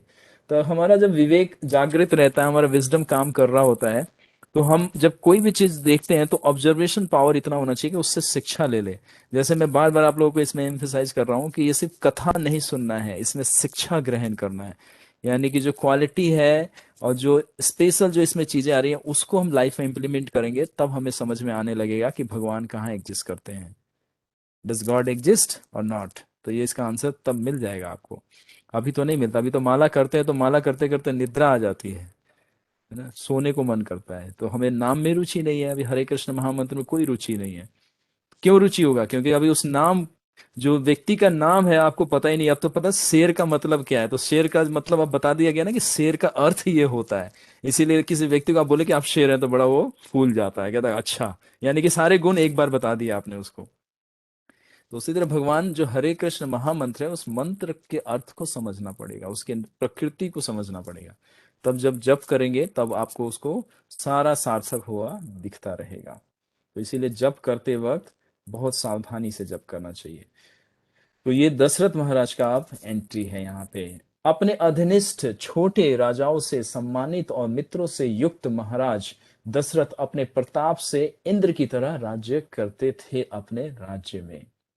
हितकारी, तेजस्वी, समर्थ, अनुरागी मंत्रियों सहित महाराज दशरथ अयोध्या की रक्षा करते हुए सूर्य की तरह तपते थे। ये कितना इंपॉर्टेंट लाइन है, सूर्य की तरह तपते थे। मतलब सूर्य समझते हैं, सूर्य कैसे, सूर्य देखते हैं ना, एक तो प्रकाश चारों तरफ स्प्रेड करता है और खुद जलता रहता है। तो खुद जलता है तो पूरे पृथ्वी को क्या करता है, वो प्रकाश और ऊष्मा प्रदान करता है, यानी कि heat and light, heat and light. तो राजा खुद इतने सीवियर ऑस्टेरिटी करते थे। इनका मॉर्निंग प्रोग्राम आप देखेंगे, जैसे हम लोग का मॉर्निंग प्रोग्राम होता है, जैसे हम टेंपल में जितने भी रेसिडेंशियल डिवोटी हैं, तो हम लोग का वेकअप टाइम 3:30 होता है। 4:30 से हम लोग 9 o'clock तक टेम्पल हॉल में रहते हैं। हमारा चैंटिंग होता है, प्रेयर्स करते हैं हम लोग, है ना। फिर हम लोग भगवान का जब सुंदर श्रृंगार हो जाता है तो दर्शन आरती करते हैं, फिर गुरु का ग्लोरिफिकेशन करते हैं हम लोग, गुरु वंदना गाते हैं, फिर कीर्तन करते हैं हाफ एन आवर, फिर भागवत सुनते हैं 1 घंटा, उसके बाद जाके क्या करते हैं, प्रसाद पाते हैं। और फिर उसके बाद 10 बजे के बाद हमारा सोशल डीलिंग शुरू होता है। ये हम लोग का डेली रूटीन रहता है। हम लोग भी सोशल वर्क करते हैं, हम लोग भी इसी गुड़गांव सिटी में है, लेकिन लोग कहते हैं कि आप लोगों के पास तो कोई काम धंधा नहीं है। लेकिन जब आप हम लोगों के साथ एक हफ्ता गुजार लेंगे तो आपको पता चल जाएगा कि आप लोग सिर्फ 16 घंटे काम करते हैं, हम 24 आवर्स काम करते हैं। अब आप लोग कहेंगे आप सोते कब हैं, तो हमारा सोना भी हमारा सर्विस है। अब आपको पता नहीं चलेगा ये। तो यहाँ पे सूर्य की तरफ तपने का अर्थ क्या है कि जो दशरथ महाराज थे वेल ऑर्गेनाइज थे, उनका लाइफ और जो शेड्यूल था परफेक्टली था। ये आपको नेक्स्ट वीक में आपको इसका, जब वशिष्ठ मुनि का मैं जब कैरेक्टर बताऊंगा तो उससे पहले दशरथ मुनि जी का, महाराज दशरथ का थोड़ा सा उनका डेट वन का जो उनका शेड्यूल होता था वो बताऊंगा। इतना रिलीजियस थे ये, क्यों थे? तो इनका इसी तरह से था, इनकी साधना जो मॉर्निंग में, जैसे युधिष्ठिर महाराज, पृथु महाराज, प्रहलाद महाराज, ध्रुव महाराज, जितने भी हमारे किंग हुए ये सारे रिलीजियस थे, सारे धर्म धर्म के रक्षक थे ये लोग। इसीलिए इनके टाइम में कोई भी अपराध नहीं होता था, कोई भी अधर्म नहीं करता था, क्योंकि राजा ही ऐसा होता था। आजकल राजा खुद भगवत गीता नहीं पढ़ता, यानी कि हमारे लीडर को भगवत गीता का पहले पेज का एक वर्ड क्या लिखा है वही नहीं पता होगा, और वो जाके बड़ा बड़ा स्पीच देता है कि आप ये कीजिए वो कीजिए। तो लोग कहाँ से रिलीजियस होंगे? गॉड के बारे में कोई भी इंफॉर्मेशन नहीं है किसी को। लेकिन यहाँ पे बताया जा रहा है कि हितकारी है ना, सबके लिए वो ऐसा कार्य करते थे कि सबका ग्रोथ होता था। तेजस्वी है ना, समर्थ थे, ऑल कैपेबल थे, मतलब क्षत्रिय थे तो बल में शारीरिक बल भी था, ऐसा नहीं था कि बिल्कुल दुर्बल थे। अभी जैसे हमने एक देखा ना सिटीजन, वहां के एक सिटीजन हाथी के समान और सिंह के समान शक्तिशाली दिखता था वहां पे व्यक्ति। ऐसे नहीं पतले दुबले या जिम में जाके प्रोटीन खा खा के उन्होंने अपने मसल्स बनाए हो, जो कि एक हफ्ते अगर अगर जिम में जाके 8 घंटा ना करे तो उसका वो सारा जो मसल दिख रहा है वो सारा एकदम से गुब्बारे की तरह पिचक जाता है। लेकिन जो अयोध्या नगरी में एक व्यक्ति था, वो हाथी और सिंह के समान बलशाली दिखता था। एक व्यक्ति, तो राजा कैसे होंगे? जबकि कहते हैं ना राजा तो राजा है। तो दशरथ महाराज क्षत्रिय थे तो ये बलिष्ठ थे और अनुरागी थे, मतलब सबसे अटैच थे, सबसे, पूरा सिटीजन इनको प्रेम करता था, हर एक व्यक्ति से इनका कनेक्शन था। आजकल तो हमारा प्रेम फैमिली में किसी से कनेक्शन नहीं बन पाता। कनेक्शन कहाँ रहता है? व्हाट्सएप पे। कनेक्शन कहाँ रहता है? इंस्टाग्राम पे। कनेक्शन कहाँ रहता है? यूट्यूब में। कनेक्शन कहाँ रहता है? फेसबुक पे। एक ही सोफे पे बैठे हैं, उसके हाथ में कोई डिवाइस रहेगा, उसके हाथ में डिवाइस रहेगा, या तो हम टीवी देख रहे होंगे या फिर अपने एंड्रॉइड फोन में लगे पड़े होंगे। लेकिन यहाँ पे ऐसा नहीं है, एक एक व्यक्ति वेल कनेक्टेड है हार्ट से, मंत्रियों सहित। मतलब एक व्यक्ति नहीं, मंत्री और सिटीजन, मतलब सबसे। अभी तो फैमिली का तो हमने भी बताया नहीं, अभी तो पूरा रामायण ही है। It's the story of love, it's the story of sacrifice, it's the story of service. क्या क्या आप नहीं बोल सकते इस रामायण को। तो महाराज दशरथ अयोध्या का रक्षा करते हुए सूर्य की तरफ तपते थे। तो सूर्य की तरफ तपते थे तो इनका पर्सनल साधना कैसा होता था मैं नेक्स्ट वीक में, क्योंकि अभी इनका करूंगा तो बहुत शॉर्ट में बताना पड़ेगा, तो थोड़ा सा मैं 10 मिनट लूंगा नेक्स्ट वीक में और आपको इनको बताऊंगा कि ये मॉर्निंग में इनका डे वन का शेड्यूल कैसा परफेक्टली होता था, एकदम फिक्स होता था। मॉर्निंग में वेकअप टाइम, फिर ये ब्राह्मणों से कैसे वेदों को सुनते थे, फिर उस पर विचार करते थे, क्वेश्चन आंसर जैसे हम लोग करते हैं आपस में आपसे, उस तरह से करते थे। उसके बाद इनका राज्य शुरू होता था। उसी तरह यहाँ पे हमें शिक्षा लेना है कि हम लोग भी अपने मॉर्निंग आवर्स को सेव करना सीखें। मैंने बोला था give 2 hours to Krishna, exclusive time. 22 hours है आपके पास, 24 घंटे में 22 घंटे हैं जो आप school, office, social life, friend life सबको दे सकते हैं। लेकिन हम इसको मैनेज नहीं कर पाते हैं और फिर ब्लेम करते हैं दूसरे पे, टाइम नहीं है, 9 बजे उठते हैं, 10 बजे उठते हैं, कहाँ से कोई एक्टिविटीज हो जाएगा आपका। पूरे दिन में देखेंगे तो 5 घंटे में रात्रि आ जाता है। सुबह 10 बजे के बाद शाम को 5 घंटे, सिर्फ आपके पास 5 घंटा, उसमें आपको लंच भी करना है, थोड़ा नैप भी लेना है, तो टाइम तो है ही नहीं आपके पास। तो इस तरह से ये दशरथ महाराज का अब यहाँ पे आ रहा है। तो दशरथ महाराज का महल का यहाँ पे थोड़ा सा वर्णन आएगा, उसके बाद उनका मंत्री लोग का। तो अष्टम सर्ग में अब हम लोग प्रवेश कर रहे हैं, यानी कि 8वां सर्ग आप प्रारंभ। तस्य त्वयमा प्रभावस्य धर्मज्ञस्य महात्मना सुतार्थे तप्यमानस्य ना नासीद्वसा सकरम सुतः। ऐसे प्रतापी धर्मज्ञ महाराज दशरथ के तपस्या करने पर भी वंश वृद्धि करने वाला कोई पुत्र ना था। तो यानी कि इनका स्पिरिचुअल एक्टिविटीज था। तो अब हमारा यहाँ पे एक टीचिंग्स आता है, तो मैं अगर अभी थोड़ा सा समय रहता तो मैं आपको उनका पूरा शेड्यूल बता, लेकिन अगले वीक में मैं जरूर बताऊंगा। तो जब इस तरह से लाइफ में हमारे यहाँ पे टीचिंग्स क्या है कि हम भी बहुत सारे स्पिरिचुअल एक्टिविटीज करते हैं और हिडन वे में हम कोई सटल वे में डिजायर कैरी करते रहते हैं कि देखो भगवान मैं इतनी भक्ति कर रहा हूँ, ठीक है, और मेरा ये डिजायर है वो फुलफिल नहीं हो रहा, तो ये भक्ति में मुझे लग रहा है ना कि मैं भक्ति कर नहीं रहा हूँ शायद। उसको डाउट आने लगता है। तो ये इसका कोई कनेक्शन नहीं है, इसका कोई कनेक्शन नहीं है, आपके स्पिरिचुअल एक्टिविटी से आपके मटेरियल डिजायर का कोई कनेक्शन नहीं है, नथिंग। जैसे बॉडी का सोल से कोई कनेक्शन नहीं है, जस्ट ये कि एक्सटर्नल आउटफिट है, दैट्स इट। एक टाइम पीरियड के लिए आपको प्रोवाइड किया गया। जैसे हम शर्ट पहनते हैं, जैसे बच्चे लोग स्कूल जाते हैं तो उनको यूनिफॉर्म दिया जाता है, वो जैसे एक टाइम पीरियड के लिए है, उसके बाद उसका कोई यूज नहीं है। अगर कोई पहनते हुए देखता भी है तो क्या कहता है, अरे अभी भी स्कूल जा रहे हो क्या? तो वो कहेगा नहीं मैं भूल गया था खोलना। जैसे हमारे आदित्य ऋषभ है, स्कूल यूनिफॉर्म भूल जाए तो उनको दो उनके जो फ्रेंड सर्कल होंगे करे अरे अभी भी स्कूल जा रहा है क्या? तो अजीब सा लगेगा। यानी कि उस यूनिफॉर्म का एक टाइम पीरियड है, उतना ही देर तक उसको पहनना अच्छा लगता है। उसी तरह से बॉडी सोल का जो है वो कनेक्शन समझना पड़ेगा। बॉडी हम जैसे कहते हैं we are not this body, ये समझ में नहीं आता है हम लोगों को। सब लोग सुनते हैं, सर भी हिलाते हैं, यस यस यस समझ में आता है, लेकिन रियलाइज नहीं होता। तो ये समझना बहुत जरूरी है कि हम जब स्पिरिचुअल प्रैक्टिस कर रहे हैं और मटेरियल डिजायर भी साथ में रखते हैं, इसका कोई कनेक्शन नहीं है। तो यहाँ पे महाराज दशरथ इतना रिचुअल थे और इनका पूरा लाइफ बीत गया, ये ओल्ड एज में चले गए और इनका जो डिजायर था वो फुलफिल नहीं होता। डिजायर क्या था कि इतना बड़ा किंगडम है, who will be rule after me, तो there is a need of a child. तो अगले वीक में बताएंगे ये कैसे इनका डिजायर फुलफिल होता है और किस तरह से ये सब आगे बढ़ते हैं।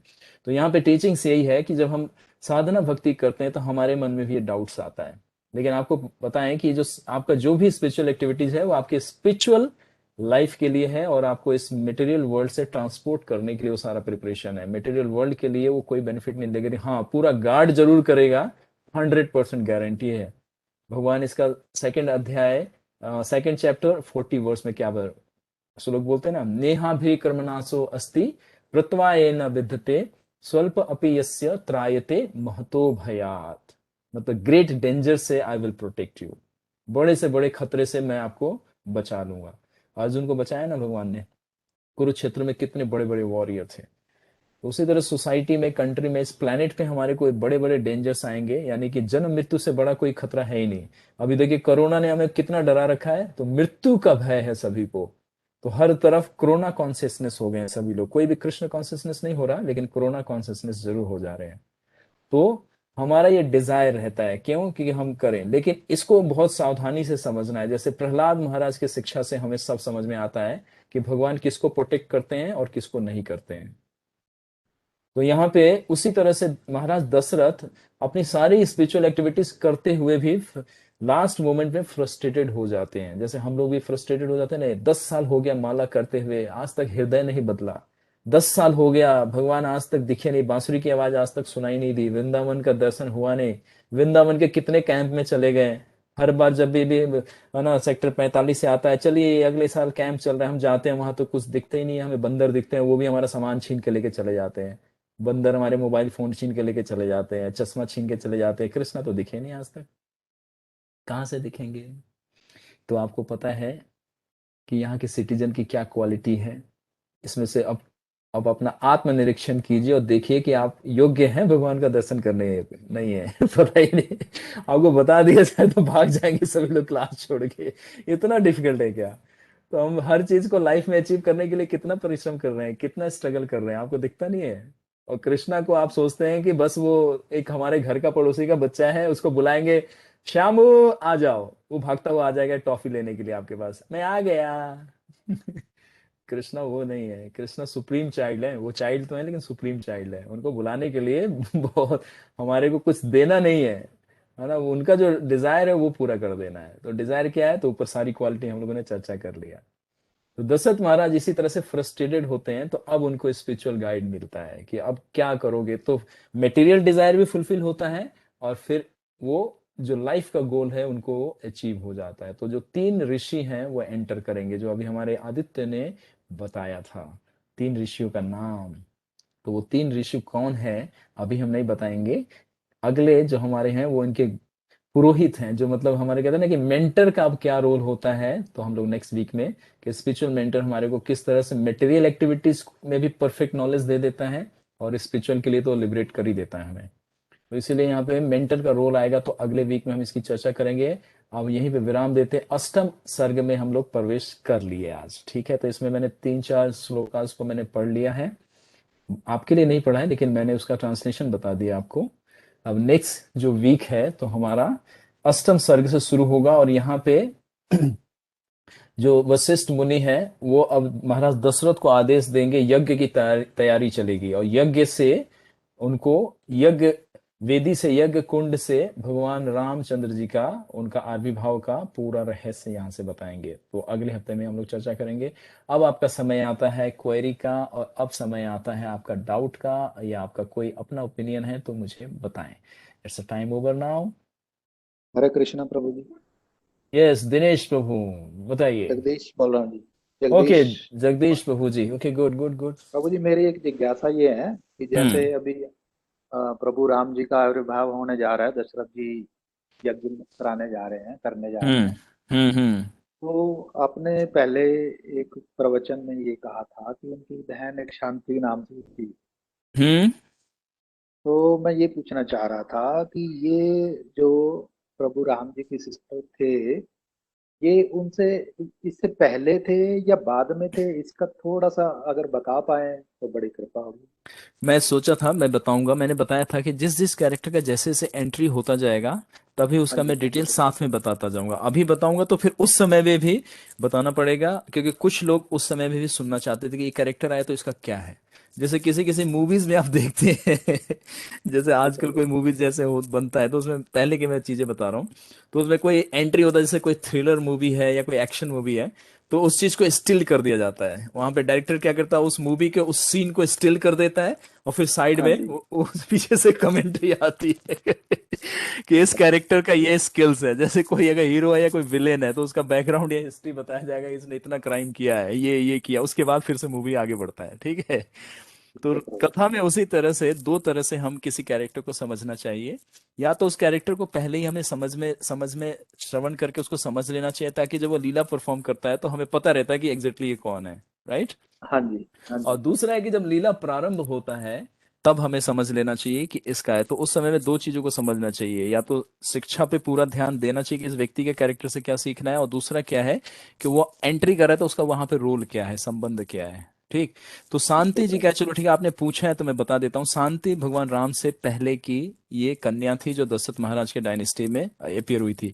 अब इनका पूरा क्या है तो मैं अगले हफ्ते में थोड़ा सा इनका इंट्रोडक्शन दूंगा, कोई ज्यादा, क्योंकि हर एक कैरेक्टर का हम चर्चा करेंगे। तो बताया ना कि बहुत कुछ चर्चा करके हम बहुत कुछ चलो नहीं कर क्लियर होने सकते। दो। समुद्र है, समुद्र का मैं समझ पानी हम गया। पी नहीं सकते, हमें एक गिलास जल चाहिए जो हमारे शरीर को तृप्त कर देगा, समझ गए। तो ठीक है प्रभु। शांति है, तो मैं बता देता हूँ आपको, शांति है ये महाराज दशरथ की पहली पुत्री है, और भगवान श्री राम से बड़ी है। ये कहीं पे भी आपको चर्चा में नहीं मिलेगा, कहीं पे भी जल्दी से सुनने को नहीं मिलेगा, ठीक है। हाँ जी। तो इनकी पुत्री थी, तो पुत्री होने की वजह से इन्होंने देखा, और इनका डिजायर एक्चुअली देखिए, मटेरियल स्पिरिचुअल डिजायर कोई ज्यादा डिफरेंस नहीं होता, लेकिन उसका पर्पज क्या है। तो इसीलिए भक्त का कोई प्रभु भी जी, काम जो होता है, आपकी आवाज नहीं आ रही। यस भर, आवाज नहीं आ आ रही। रही है प्रभु। ओके, आ पवन रही है प्रभु एक बार प्रभु जी, चेक वो कीजिए, तो आ रही है प्रभु एम आई जी। ऑडिबल। एक दो भक्त और बताइए, मेरे को मेरी आ आवाज रही आ है रही है प्रभु आप लोगों जी। तक? नहीं, ठीक है। आ रही है प्रभु जी, जगदीश हो रहा। ओके ओके ओके, ठीक है, थैंक यू। भरत प्रभु एक बार आप दोबारा से एग्जिट करके दोबारा रिकनेक्ट कीजिए। हम्म। तो मैं बता रहा था, कहाँ पे था मैं? आप बता हाँ, रहे हैं, आविर्भाव शांति बहन का नो उनका नो नो नो पहले नो ही नो नो। हुआ था। ओके, राम मैं जी एक की। चीज बता रहा हाँ था जी। कि मटेरियल स्पिरिचुअल कब स्पिरिचुअल है और कब मटेरियल है। तो देखिए, डिवोटी बनने के बाद कोई कार्य करते हैं तो मटेरियल कार्य भी क्या है, आपका स्पिरिचुअल है वो, है ना। हाँ जी। क्योंकि कि जो वो व्यक्ति परफॉर्म करेगा कोई भी कार्य, तो वो हर चीज को स्पिरिचुअल डायमेंशन में रख के करेगा, ठीक। तो ठीक है अभी प्रभु। यहाँ पे दशरथ महाराज को मैं दो सेक्शन आपको दिखाऊंगा, कि अभी एक हाँ जी। पुत्र प्राप्ति, लेकिन पुत्र प्राप्ति क्या है, मटेरियल डिजायर है। हाँ अब जी। इतना क्वालिफाइड पर्सन है, भगवान के फादर हैं, तो मटेरियल डिजायर क्यों कर रहे हैं, ठीक है। ठीक तो है प्रभु। दूसरा स्पिरिचुअल डायमेंशन ये दिखाऊंगा कि ये राज्य धर्मों का राज्य है, धर्मात्माओं का राज्य है। तो मेरे बाद इसको कौन कैरी फॉरवर्ड करेगा, समझ रहे हैं। मेरे हाँ जी, बाद हाँ इसको जी। कौन संचालन करेगा, तो इनका स्पिरिचुअल डायमेंशन मैं आपको नेक्स्ट वीक में आपको बताऊंगा। तो जब वो ठीक है। इच्छा होती है तब वो कंसल्ट करते हैं कि मुझे एक पुत्र प्राप्ति चाहिए। क्योंकि कि कन्या जो होती है विवाह के बाद उसका दूसरे परिवार से संबंध होता है। उसका पहला परिवार जो उसका पिता, अपना पिता माता का जो संबंध होता है, वो वहां पे उसका नहीं आगे जीवन चलता। वो एक उत्तराधिकारी आयु वो नहीं तक, बन पाते। हाँ एक समय तक होती है। तो उसी तरह अयोध्या नगरी कोई छोटी नगरी नहीं थी, ये पूरे विश्व का प्रमुख ये था ये प्रदेश, ठीक है, पूरा हाँ विश्व जी, इसी से राज्य होता था। तो हाँ महाराज जी। भरत को और उनके साथ ये जो 3 ऋषि हैं उनके पुरोहितों को ये चिंता था कि आपके बाद कौन इसका संचालन करेगा। करेगा। तो जब उन्होंने डिजायर किया तब ये आयोजन किया गया कि पुत्र कैसे प्राप्त किया जाएगा। तो ये मटेरियल स्पिरिचुअल दोनों डायमेंशन हम लोग अगले हफ्ते में तीनों दिन यही डिस्कस करेंगे, क्योंकि यहाँ पे हमें यही देखना है। हम लोग जैसे हम जितने भी हम लोग हैं सारे हाउस होल्डर्स हैं, ठीक है, आप लोग हाँ जी हाउस प्रभु। होल्डर हैं, मैं भी आप लोगों के फैमिली का सदस्य हूँ, बस एक एक्टिविटीज अलग करता हूँ, क्योंकि ब्रह्मचारी एक बच्चे की तरह ही और क्या है वो, ठीक। तो ये शास्त्रों से हम लोग को सीखने को मिलेगा कि जो कन्या थी तो उनको ये था कि मेरी डॉटर है, वो डॉटर मैरिज के बाद दूसरे फैमिली के साथ उसका रिलेशन होता है, तो फिर इस हाँ जी। डायनेस्टी को कौन आगे बढ़ाएगा। उस समय में कोई भी योग्य व्यक्ति नहीं था। अब आप कहेंगे इतने ऋषि लोग, तो ये भी परंपरा आपको समझना होगा कि क्यों ये डिजायर क्यों हुआ। तो जो पुत्र प्राप्ति का एक मटेरियल डिजायर है, लेकिन फिर भी स्पिरिचुअल वो आपको ठीक है। डायमेंशन से समझना है उसको कि किस लिए। ठीक तो है जो प्रभु। शांति है इनका नाम, ठीक है, मैं आपको हाँ खाली जी। बता देता हूँ, शांति नाम है। जो भरत लक्ष्मण शत्रुघ्न और भगवान श्री राम से पहले इनका आविर्भाव हुआ था। और उनका आगे क्या था वो अगर कहीं आएगा तो चर्चा करेंगे, वरना उनकी कोई आवश्यकता नहीं। कितने कैरेक्टर हैं जो अगर हम सब चर्चा करें तो उससे कोई हमारा जीवन में उसका लाभ नहीं ले पाएंगे, हाँ, क्योंकि हमें ठीक उस प्रभु। कैरेक्टर का चर्चा करके शिक्षा करके उनसे लाभ लेना है, जो हम अभी प्रैक्टिकली, मैंने बोला ना रामायण का इतना सुंदर शिक्षा है कि आप, एक भक्त ने मेरे को फोन किया था ना कि प्रभु जी आपने जो क्वालिटी दिखाया है वो तो आज हम अप्लाई कर ही नहीं पाएंगे, तो मैंने उनको 3 चीजें सीक्रेट बता दी। मैंने बोला आप अच्छा। सेफ हो गए, तो उन्होंने बोला कि यस टोटली अंडरस्टूड। तो वो अप्लाई भी कर रहे हैं और उनको प्रयोग करने का पता चल गया। तो प्रयोग कौन कराता है? गुरु। गुरु जानता है कि इस नॉलेज को कैसे एग्जीक्यूट करना है, कहाँ करना है। तो इसीलिए तो बोल रहा हूँ कि गुरु कितना इंपॉर्टेंट रोल है लाइफ में। मेंटर, जिसको अभी अभी आप लोग गुरु नहीं, अभी मेंटर बनाइए, अपना फ्रेंड बनाइए स्पिरिचुअल, और वो आपको जब गाइड करेगा तब। तो इसीलिए देखिए इसमें मेरे कितने आदित्य, ऋषभ, भरत, श्रेया, सम्राट, ये लोग इंटेलिजेंट ये बिल्कुल प्रभु जी। चाइल्ड है, ये लोग छोटे बच्चे छोटे भी हैं। मतलब लेकिन यंग अभी से ये जनरेशन लोग का पूरा धन। रुचि जागृत हो गया है, तो ये जो भी इनको प्रॉब्लम होता है तो इमीडिएटली मेरे से हेल्प मांगते हैं, और मैं इनको बताता हूँ तो इनको समझ में आता है। तो ये एज, ये बॉडी फैक्टर नहीं है। उनको केयर करेंगे तो वो अपना हार्ट रिवील करते हैं, उनको समझ में आता है मुझे ये करना है। तो कल्चर हमें देना है, क्योंकि इस सोसाइटी में कल्चर नहीं मिल रहा है, इसीलिए प्रयोजन किया जा रहा है। तो शांति का जो है वो इतना ही इंट्रोडक्शन है, बाकी जब उनका कुछ आएगा तो बताएंगे। तो क्लियर हुआ? ठीक है प्रभु। हाँ भगवान जी राम से क्लियर बड़ी प्रभु जी। हैं, और दशरथ जी के वंश में पहली कन्या वही हैं।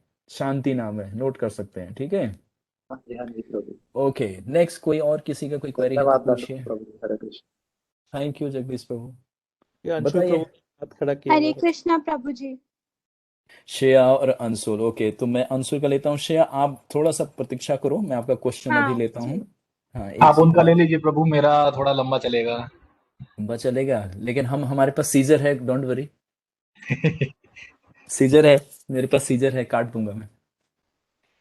तो आप ठीक ले है। लीजिए, प्रश्न पहले ले लीजिए, फिर मैं अपना करता हूँ।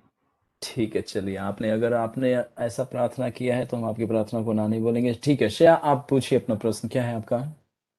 प्रभु जी मेरा ये है कि अभी आप जब बता रहे थे कि वहां पर कैसे दंड देते थे, लेकिन उससे पहले तो हम्म हमने चर्चा की ना कि हर कोई बहुत अच्छा होता था, तो कोई गलत हम्म काम करता ही नहीं था, तो कैसे वो लोग किसको दंड देते थे? सब तो अच्छे ही थे। Good, very nice question. Good, आप ही इसका आंसर दे दो मुझे। एक, जब कोई वहां पे अपराध करता ही नहीं था, कोई अधर्म करता ही नहीं था, कोई गलत कार्य करता ही नहीं था, तो फिर क्यों दंड किसको देते थे? मैं कंफ्यूज हूँ। कंफ्यूज हो गए हो आप? ठीक है, देखो, कोई भी चीज जब होता है तो उसका एक सिंबल दिया जाता है। जैसे मान लो आप जब जा रहे हो सड़क पे, आप ड्राइविंग करते हो तो रेड लाइट रहता है ना, हम्म। तो रेड लाइट देख के आपको पता चल जाता है ना कि अगर मैंने इसको जंप किया तो मेरा चालान कट जाएगा। Getting my hmm sense? Hmm तो अगर आप इंटेलिजेंट हो तो आप खाली रेड लाइट को देख के समझ जाओगे कि मुझे यहाँ पे क्या रूल फॉलो करना है, तो आपको हम्म इंडिकेशन मिल गया। हम्म तो उस तरह से यहाँ पे रामायण में सेंस दिया गया है कि अगर, जैसे अगर शब्द का प्रयोग किया गया था यहाँ पे, अगर कोई विचार भी करे अपराध करने के लिए तो उसको इतना भय हो जाता है कि मंत्री मुझे ढूंढ के निकाल लेंगे और मैं राज्य में कहीं नहीं रह पाता, तो भय की वजह से कोई अपराध करने की चेष्टा भी नहीं करता था। अपराध हम्म मतलब अधर्म करने का कोई चेष्टा भी नहीं कर सकता था। पहला तो यही बता दिया कि कोई इस तरह का व्यक्ति ही नहीं था, है ना। हाँ लेकिन हाँ अगर कहते हैं ना कि बाय डिफॉल्ट, जैसे हमारे क्लास में बहुत सारे स्टूडेंट्स होते हैं, देखते हो ना, तो सब लोग को तो टीचर तो प्रॉपर ही गाइड करते हैं, एक ही बुक्स पढ़ाते हैं, एक ही सारा कुछ एक्सप्लेन करते हैं, लेकिन उसमें देखते हो ना कोई कोई बहुत बदमाश निकल जाता है। हम्म वो शरारत करता रहता है, इसको चिट्स बना के उसके सर पे है ना रोल करके वो फेंक देगा, उस पे कहेगा मैडम मैंने कुछ नहीं किया। हम्म तो हम्म क्लास में तो सारे स्टूडेंट ही थे, लेकिन एक बदमाश निकल गया, वो भी तो आया था ना पढ़ने के लिए। तो उसी तरह से हम्म सिटीजन में कौन व्यक्ति कब कोई अपराध कर सकता है, या यहाँ पे एक और चर्चा किया था कि जो दूसरे लोग, जो द्वेषी जो हैं दूसरे राज्य के, कुछ ऐसे सिटीजन हो सकते हैं जो उस राज्य में आके वो गलत कार्य कर सकते थे या अधर्म कर सकते थे, जैसे टेररिस्ट होते हैं। मैं आपको एक सरल उदाहरण देता हूँ, ठीक है। हम्म टेररिस्ट होते हैं तो अपने कंट्री में देखते हो ना बम नहीं ब्लास्ट करते हैं, गोली नहीं चलाते, वो दूसरे कंट्री में जाके वहां के सिटीजन को मार देते हैं, है हम्म ना। तो हम्म तो यहाँ पे जो, जैसे मान लो भारतवर्ष है, तो ये इंडिया को अपना मिलिट्री और पुलिस फोर्स रेडी रखना पड़ेगा ना। अब हाँ ऐसा ऐसा तो नहीं है कि पुलिस और मिलिट्री वाले से हम ही लोग को डर लगता है। आपको मिलिट्री को देख के डर लगता है या आप कॉन्फिडेंट हो जाते हो कि यस वी आर प्रोटेक्टेड? क्या लगता है आपको? देख के लगता है पता नहीं कोई गलत आदमी घूम रहा है क्या। इसका मतलब आपका ट्रस्ट नहीं है।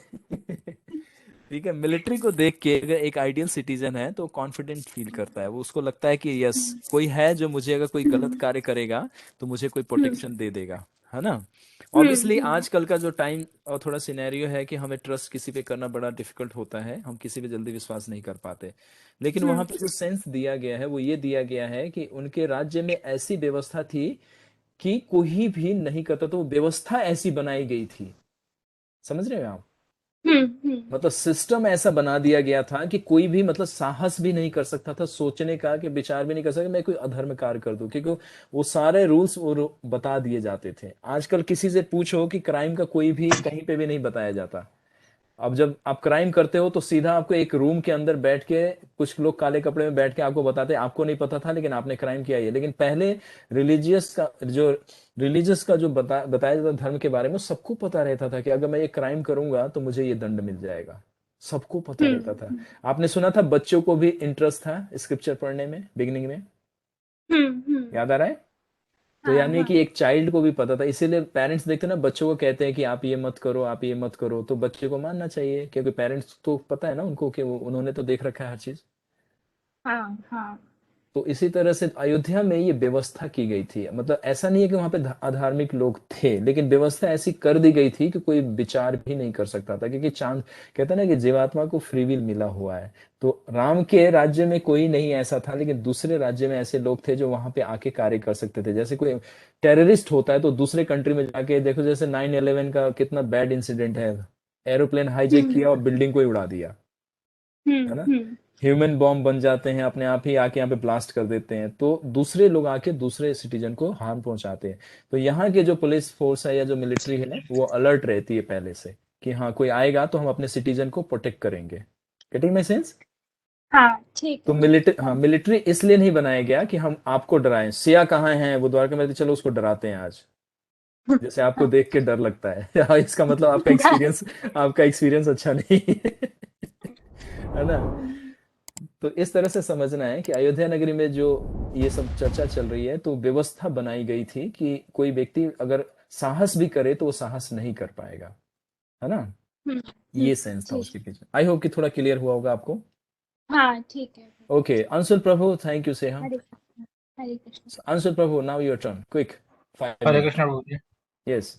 मेरा क्वेश्चन ये था प्रभु जी, जैसे आप बता रहे थे कि रावण रावण के अगेंस्ट में और हिरण्यकश्यप के लिए, जैसे आपने प्रहलाद महाराज का बताया था। तो दोनों केसेस में मतलब मुझे डिफरेंस बताइएगा। दोनों केसेस में अगर भगवान एज अ डिवोटी अपने पास भक्त को रखते हैं या फिर उसे मार देते हैं, दोनों केस में क्या बेटर? क्योंकि अगर भगवान जो भी करते हैं वो तो बेटर के लिए कर रहे हैं, जो भी करते हैं मतलब कल्याण ही होता है उस चीज से। तो ऐसे कल्याण में कि भगवान ने किल कर दिया और ऐसे कल्याण में कि आप डिवोटी हो भगवान के साथ में हो, उन दोनों में क्या डिफरेंस होगा और क्या बेटर होगा उसमें? तो जीव तो वैसे ही फॉलन है, अगर भगवान उसको अपने पास रखते, मतलब एक ये श्रील प्रभुपाद ने बताया कि जैसे भक्त कहता है कि या तो आप मुझे अपने पास रख लो या फिर आप मुझे लात मार के दूर भी फेंक दोगे, दोनों ही सूरतों में मेरा कल्याण हो जाएगा। तो इन दोनों में क्या डिफरेंस होगा? गुड। प्रश्न तो आपका बड़ा गंभीर है कि भगवान के भक्त भक्त होते हैं तो दोनों में डिफरेंस क्या है, एक में वो किल करते हैं, दूसरे में उसको गले से लगाते हैं। गुड, अच्छा क्वेश्चन है आपका। अब देखो, रावण जो है, पहली बात आपको एक एक समान मटेरियल प्लेटफॉर्म पे पहले थोड़ा इसको समझ लेते हैं, ठीक है। एक मूवीज जैसे देखते हैं, ठीक है, तो उसमें डायरेक्टर कुछ लोगों को अपॉइंट करता है एक्ट करने के लिए, ठीक है, अपॉइंट करता है एक्ट करने के लिए। तो उसमें जिसको वो कुछ मतलब उसका पे भी करता है, मतलब जैसे हीरो या जो विलेन है वो चार्ज करता है कि मैं अगर इस मूवी में रोल प्ले करूंगा तो I will charge this much amount. जो भी कोई फिल्म स्टार होगा या कोई एक्टर होगा, है ना, फिल्म स्टार मतलब एक्टर, या तो नेगेटिव करे या पॉजिटिव रोल करे, हीरो का करे या विलेन का, उसको चार्ज करता है। जो प्रोड्यूसर होता है उसको कुछ अमाउंट देता है। तो देखो, प्रोड्यूसर के नजर में वो दोनों व्यक्ति इक्वल है। वो एक जस्ट एक किस दृष्टि से देखता है कि ये एक परफॉर्मर है ना, इसको जिस तरह से मैं डायरेक्ट करूंगा उस तरह से ये एक्ट करेगा। तो स्पिरिचुअल डायमेंशन से हम सारे भगवान के लिए इक्वल है। इसीलिए भगवान भगवद गीता में क्या बोलते हैं अर्जुन को कि ना मैं द्वेषो ना मैं प्रियो अस्ति। मैं किसी से द्वेष नहीं कर सकता और ना ही मैं किसी से प्रेम करता हूँ। तो फिर एक जगह बताते हैं कि भगवान अपने भक्त से प्रेम करते हैं। तो अगला श्लोक जब पढ़ लोगे तो आपको समझ में हो जाएगा, क्लियर हो जाएगा। तो पहले मटेरियल लेवल पे ही इसको समझ लो कि जैसे प्रोड्यूसर दो लोगों को हायर करता है और मूवी में एक्ट करता है। एक को कहता है कि आपको नेगेटिव रोल प्ले करना है और दूसरे को बोलता है कि आप हीरो हो, आप इसकी पिटाई कर देना, और वो पिट जाता है। तो वो पिटने के भी पैसे लेता है और वो पीटने का पैसा लेता है। वो विलेन है, वो पिटने का पैसा लेता है, हीरो पीटने का पैसा लेता है। तो देखने वाला व्यक्ति किसको ज्यादा लाइक करता है? हीरो को। वाह, गलत कार्य किया, इसको पिट गया। लेकिन प्रोड्यूसर के लिए वो दोनों इक्वल है, एक प्लेटफॉर्म पे है। तो इसीलिए जब जब पिक्चर रिलीज होती है, हिट हो जाती है, तो इन लोगों का एक सेरेमनी होता है, फिल्म फेयर सेरेमनी, है ना, अवार्ड, उसमें अवार्ड डिस्ट्रीब्यूट किया जाता है। तो उसमें बेस्ट अवार्ड दिया जाता है उस हीरो को, वाह। और साथ में फिर दूसरा नाम लिया जाता है बेस्ट विलेन है ना, award goes to this personality. यानी दोनों को इक्वल मिला। उसको भी बेस्ट, है ना, विलेन का परफॉर्मेंस करने का मिला, उसको बेस्ट एक्टर हीरो का परफॉर्म करने का मिला। तो प्रोड्यूसर के लिए दोनों सेम है। तो उसी तरह रावण है या हिरण्यकश्यप है, जब रावण का एंट्री होगा तो मैं उनका पूरा हिस्ट्री बता दूंगा कि ये कौन है और कहां से आ रहे हैं और भगवान की कौन सी इच्छा को पूर्ति कर रहे हैं और मटेरियल प्लेटफॉर्म पे हमें क्या ये दिखाना चाह रहे हैं। तो हीरो या जो भी वो दृश्य होता है, जो भी नाटक करते हैं, उसका एक पर्पज होता है शिक्षा देना। रामायण का हम लोग जो श्रवण कर रहे हैं, इससे शिक्षा प्राप्त करने का प्रयास कर रहे हैं कि हमारा लाइफ में जो इतना जिगजग चल रहा है क्यों चल रहा है, तो इसका आंसर यहीं से मिल जाएगा। तो सामने ये सारा लीला लीला चल रहा है। जैसा विषया ने पूछा कि वहां पे अधर्मी नहीं थे, लेकिन आप बता रहे थे कि धर्म बड़े दंड, उनको जो कोई अधर्मी पाया दिया जाता था तो उसको बड़ा दंड दिया जाता पकड़ने के बाद, है ना। तो लेकिन वहां पे व्यवस्था ऐसी करी गई थी कोई अधर्म कर ही नहीं सकता था, है ना। तो शिक्षा दिया जा रहा है कि अगर कोई गलत करेगा तो उसको ये दंड दिया जाएगा। वो दंड का भय इतना था कि कोई गलत कार्य करता नहीं था। और उस इन दोनों से पहले व्यक्ति को इतना कल्चर और एजुकेशन दे दिया जाता था कि वो इसके बारे में भेद कर लेता था। उसको गलत और अच्छे का दोनों का भेद होता था। आजकल हम लोगों को बुरा का तो बहुत सारा ज्ञान है, अच्छे का जरा सा भी ज्ञान नहीं है। मटेरियल में तो हम लोग पीएचडी होल्डर हैं, स्पिरिचुअल में अभी ए बी सी भी नहीं आता है। भगवत गीता का एक श्लोक का एक शब्द का अर्थ तक नहीं आता है। और किसी से कुछ पूछ लो, पूरा गूगल का आपको विकिपीडिया सारा खुद ही बता देगा। आपको 2 मिनट लगेगा, गूगल करके बता देगा, देखो प्रभु जी ये सब होता है। अब बोल दो आप कौन हो, तो कुछ नहीं, नथिंग। तो ये सारा पर्पज क्या है कि मटेरियल प्लेटफॉर्म पे और स्पिरिचुअल प्लेटफॉर्म पे देखना है। तो रावण और हिरण्यकश्यपु, ये दोनों व्यक्ति भगवान के नजर में कौन है? भक्त हैं ये। लेकिन यहाँ पे उनके पर्पज को सॉल्व करने के लिए आ रहे थे, हमें शिक्षा दिखाने के लिए कि अगर आप गलत कार्य करते हो तो आपके साथ ये व्यवहार होगा, अगर आप सही कार्य करते हो तो आपके ये साथ होगा। इसीलिए यहाँ पे देखते हो ना, डीमन और डिवोटी दोनों एक साथ एग्जिस्ट करते हैं। तो भगवान दिखाते हैं कि जब अच्छा कार्य करते हो तो कितने लोगों को आप प्रसन्न करते हो, और कितने लोग आपसे प्रेम करते हैं, और कितना लोग आपको सेवा देने के लिए तैयार हो जाते हैं। और वहीं पे गलत कार्य करते हो तो आपको कितने लोग दुत्कारते हैं, आपसे घृणा करते हैं, और आपके वजह से वो कष्ट में रहते हैं, वो खुद भी दुखी हो जाते हैं आपको देख के।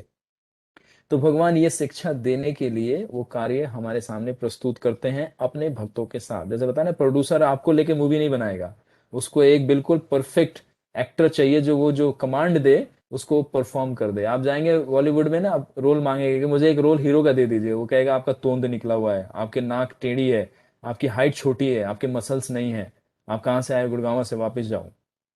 वो नहीं लेगा आपको, उसको एक परफेक्ट पर्सनालिटी चाहिए परफॉर्म करने के लिए। तो भगवान भी उसी तरह से अपने भक्त को यहाँ पे लाते हैं और उनके साथ लीला करते हैं, हमारे साथ नहीं करेंगे।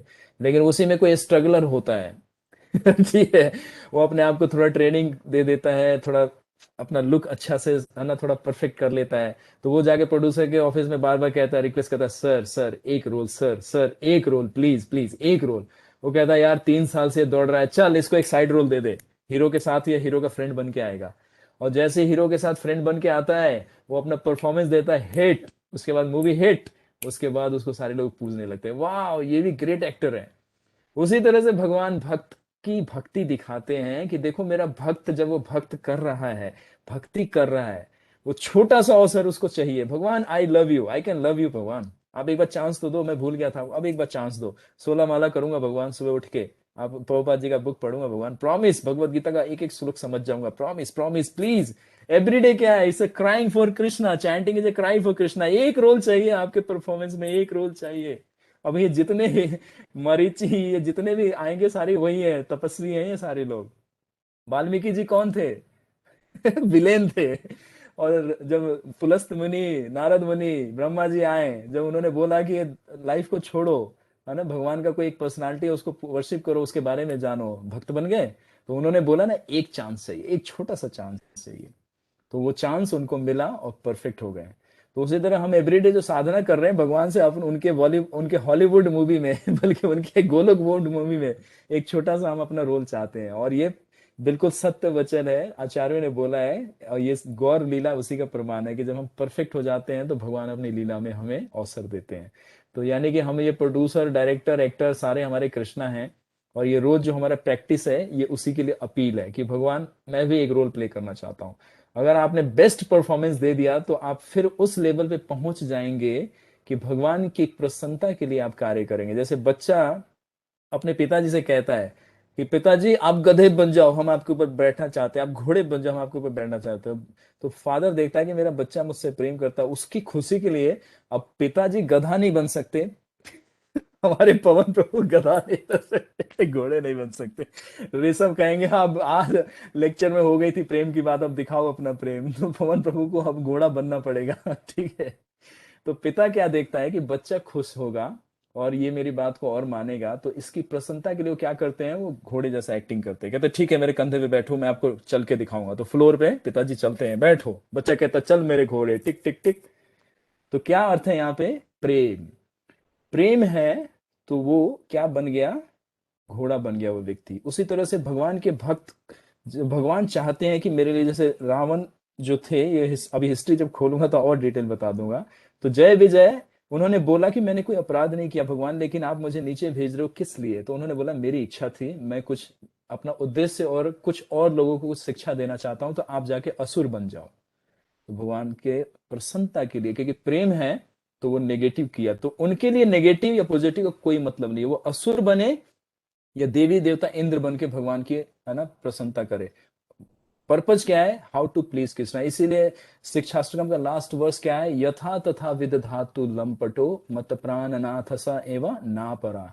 हे भगवान कृष्ण, आपका मैं रोज 16 माला करता हूं, आप आओ या ना आओ, लेकिन मैं पूरा लाइफ 16 माला करता रहूंगा, ये अर्थ है हम तो सोचते हैं 16 माला के बाद भगवान दिख जाने चाहिए, एवरीडे दिख जाने चाहिए, दर्शन देने चाहिए, नहीं। आप उनको अच्छा लगता है, भगवान को अच्छा लगता है, तो जब कोई व्यक्ति प्रेम करता है तो उसके लिए अच्छा या बुरा का कोई अर्थ नहीं रहता, लेकिन अच्छा का मतलब भी होता है और बुरा का मतलब भी होता है। प्रेम करने वाला व्यक्ति कोई भी ऐसा कार्य नहीं करता है कि जो जिससे वो प्रेम करता है उसको जरा सा भी कहीं से भी उसको हर्ट फील हो जाए। तो भक्त इसीलिए, क्योंकि भगवान कोई गलत कार्य, अभी भगवान की परिभाषा आपको पता चल गई ना, भगवान का हर एक काम क्या होता है, दिव्य। अब जो भगवान जो कार्य करते हैं वो धर्म कहलाता है, उसी को धर्म, और वो धर्म सबके लिए आनंद का कारण बन जाता है। तो हमें दिखता है अधर्म, लेकिन भगवान की नजर में हर चीज वो धर्म है। तो इसीलिए यहाँ पे अब इसका वन लाइन सेंटेंस ये हो गया कि जब हम किसी से प्रेम करते हैं, उसकी प्रसन्नता के लिए हम जो कार्य करते हैं वो उस व्यक्ति को प्रसन्न करता है। और वो व्यक्ति, हम उसी व्यक्ति से प्रेम करेंगे जो धार्मिक होगा। अधर्मी या गंदे लोग हम प्रेम नहीं करते। हम उस व्यक्ति को जो ऑनेस्ट होता है उस व्यक्ति को प्रेम करते हैं, जो रिलीजियस होता है उस व्यक्ति को, जो भगवान का भक्त होता है। और जब वो एक्टिविटीज करता है तो कोई भी कार्य गलत नहीं होता। अगर लाइफ का कोई एक्सपीरियंस होगा तब खुद ही जज कर लोगे कि हाँ किस व्यक्ति को प्रेम करना चाहिए। तो इसीलिए सारा नॉलेज लिया जा रहा है कि किस व्यक्ति को प्रेम किया जाए। और इसीलिए वाल्मीकि जी ने प्रश्न उठाया था कि ऐसा कौन व्यक्ति है इस जगत में जिसकी मैं आराधना करूं, ऐसा कौन व्यक्ति है जो पूरे जगत को आकर्षित कर दे, ऐसा कौन व्यक्ति है जो जिसमें कोई दोष ना पाया जाए। वो भगवान ही हो सकते हैं और कोई मनुष्य नहीं हो सकता। इसीलिए नारद मुनि ने पूरा रामायण की रचना कर दी। आई होप कि अंशुल प्रभु आज आपके थोड़े सितारे चमक गए होंगे। पूरा चमका प्रभु। धन्यवाद, प्रयास किया था। अंशु प्रभु से बहुत डर लगता है मुझे। ठीक है, तो इसीलिए शिक्षा पे ध्यान देना है। शिक्षा पे हम जब ध्यान देंगे सब समझ में आ जाएगा, प्रेम की परिभाषा भी समझ में आ जाएगी, गलत कार्य करने की हमारी प्रवृत्ति भी चली जाएगी। गलत क्या है, illusion. Free will nothing, it's just a illusion, जिसको हम फ्री विल समझते हैं। प्रेम में कभी भी स्वतंत्र नहीं हुआ जाता, याद रखिएगा। प्रेम का मतलब है सरेंडर, और सरेंडर व्यक्ति क्या करता है, जो व्यक्ति उसका स्वामी करता है। तो हमारे स्वामी कौन है, भगवान। हमारे स्वामी कौन है, हमारे माता पिता। हमारे स्वामी कौन है, हमारे गुरु। हमारे पेरेंट्स हमारे मास्टर हैं, हमारे स्पिरिचुअल मास्टर हमारे मास्टर हैं। और Krishna is a supreme master, he is a master of the master, he is the master of the universe.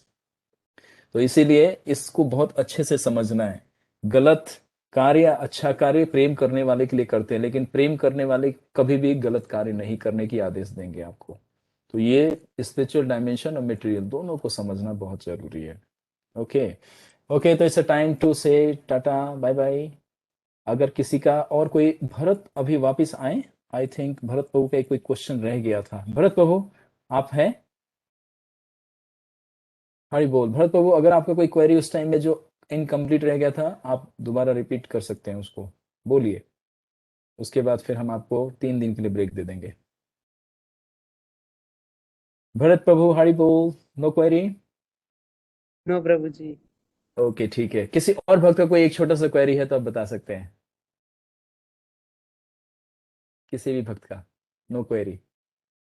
Okay, तो थैंक यू वेरी मच। तो आज हम लोगों ने ये चर्चा किया कि जो मिनिस्टर लोग की क्वालिटी क्या है, और मिनिस्टर लोग कैसे अयोध्या नगरी को रूल करते थे, और वहां के सिटीजन को कितना कैपेबल थे प्रोटेक्ट करने में हर तरह से। मतलब कोई बाहर का शत्रु भी आके उन पे अगर आक्रमण कर दे तो पूरी तरह सक्षम थे अपने सिटीजन को प्रोटेक्ट करने में। मतलब सारे मिसाइल्स थे, अब सारी टेक्नोलॉजी थी, और रिलीजियस थे, सारे गाइडलाइन थे उनके पास, ब्राह्मणिकल कल्चर था उनके पास।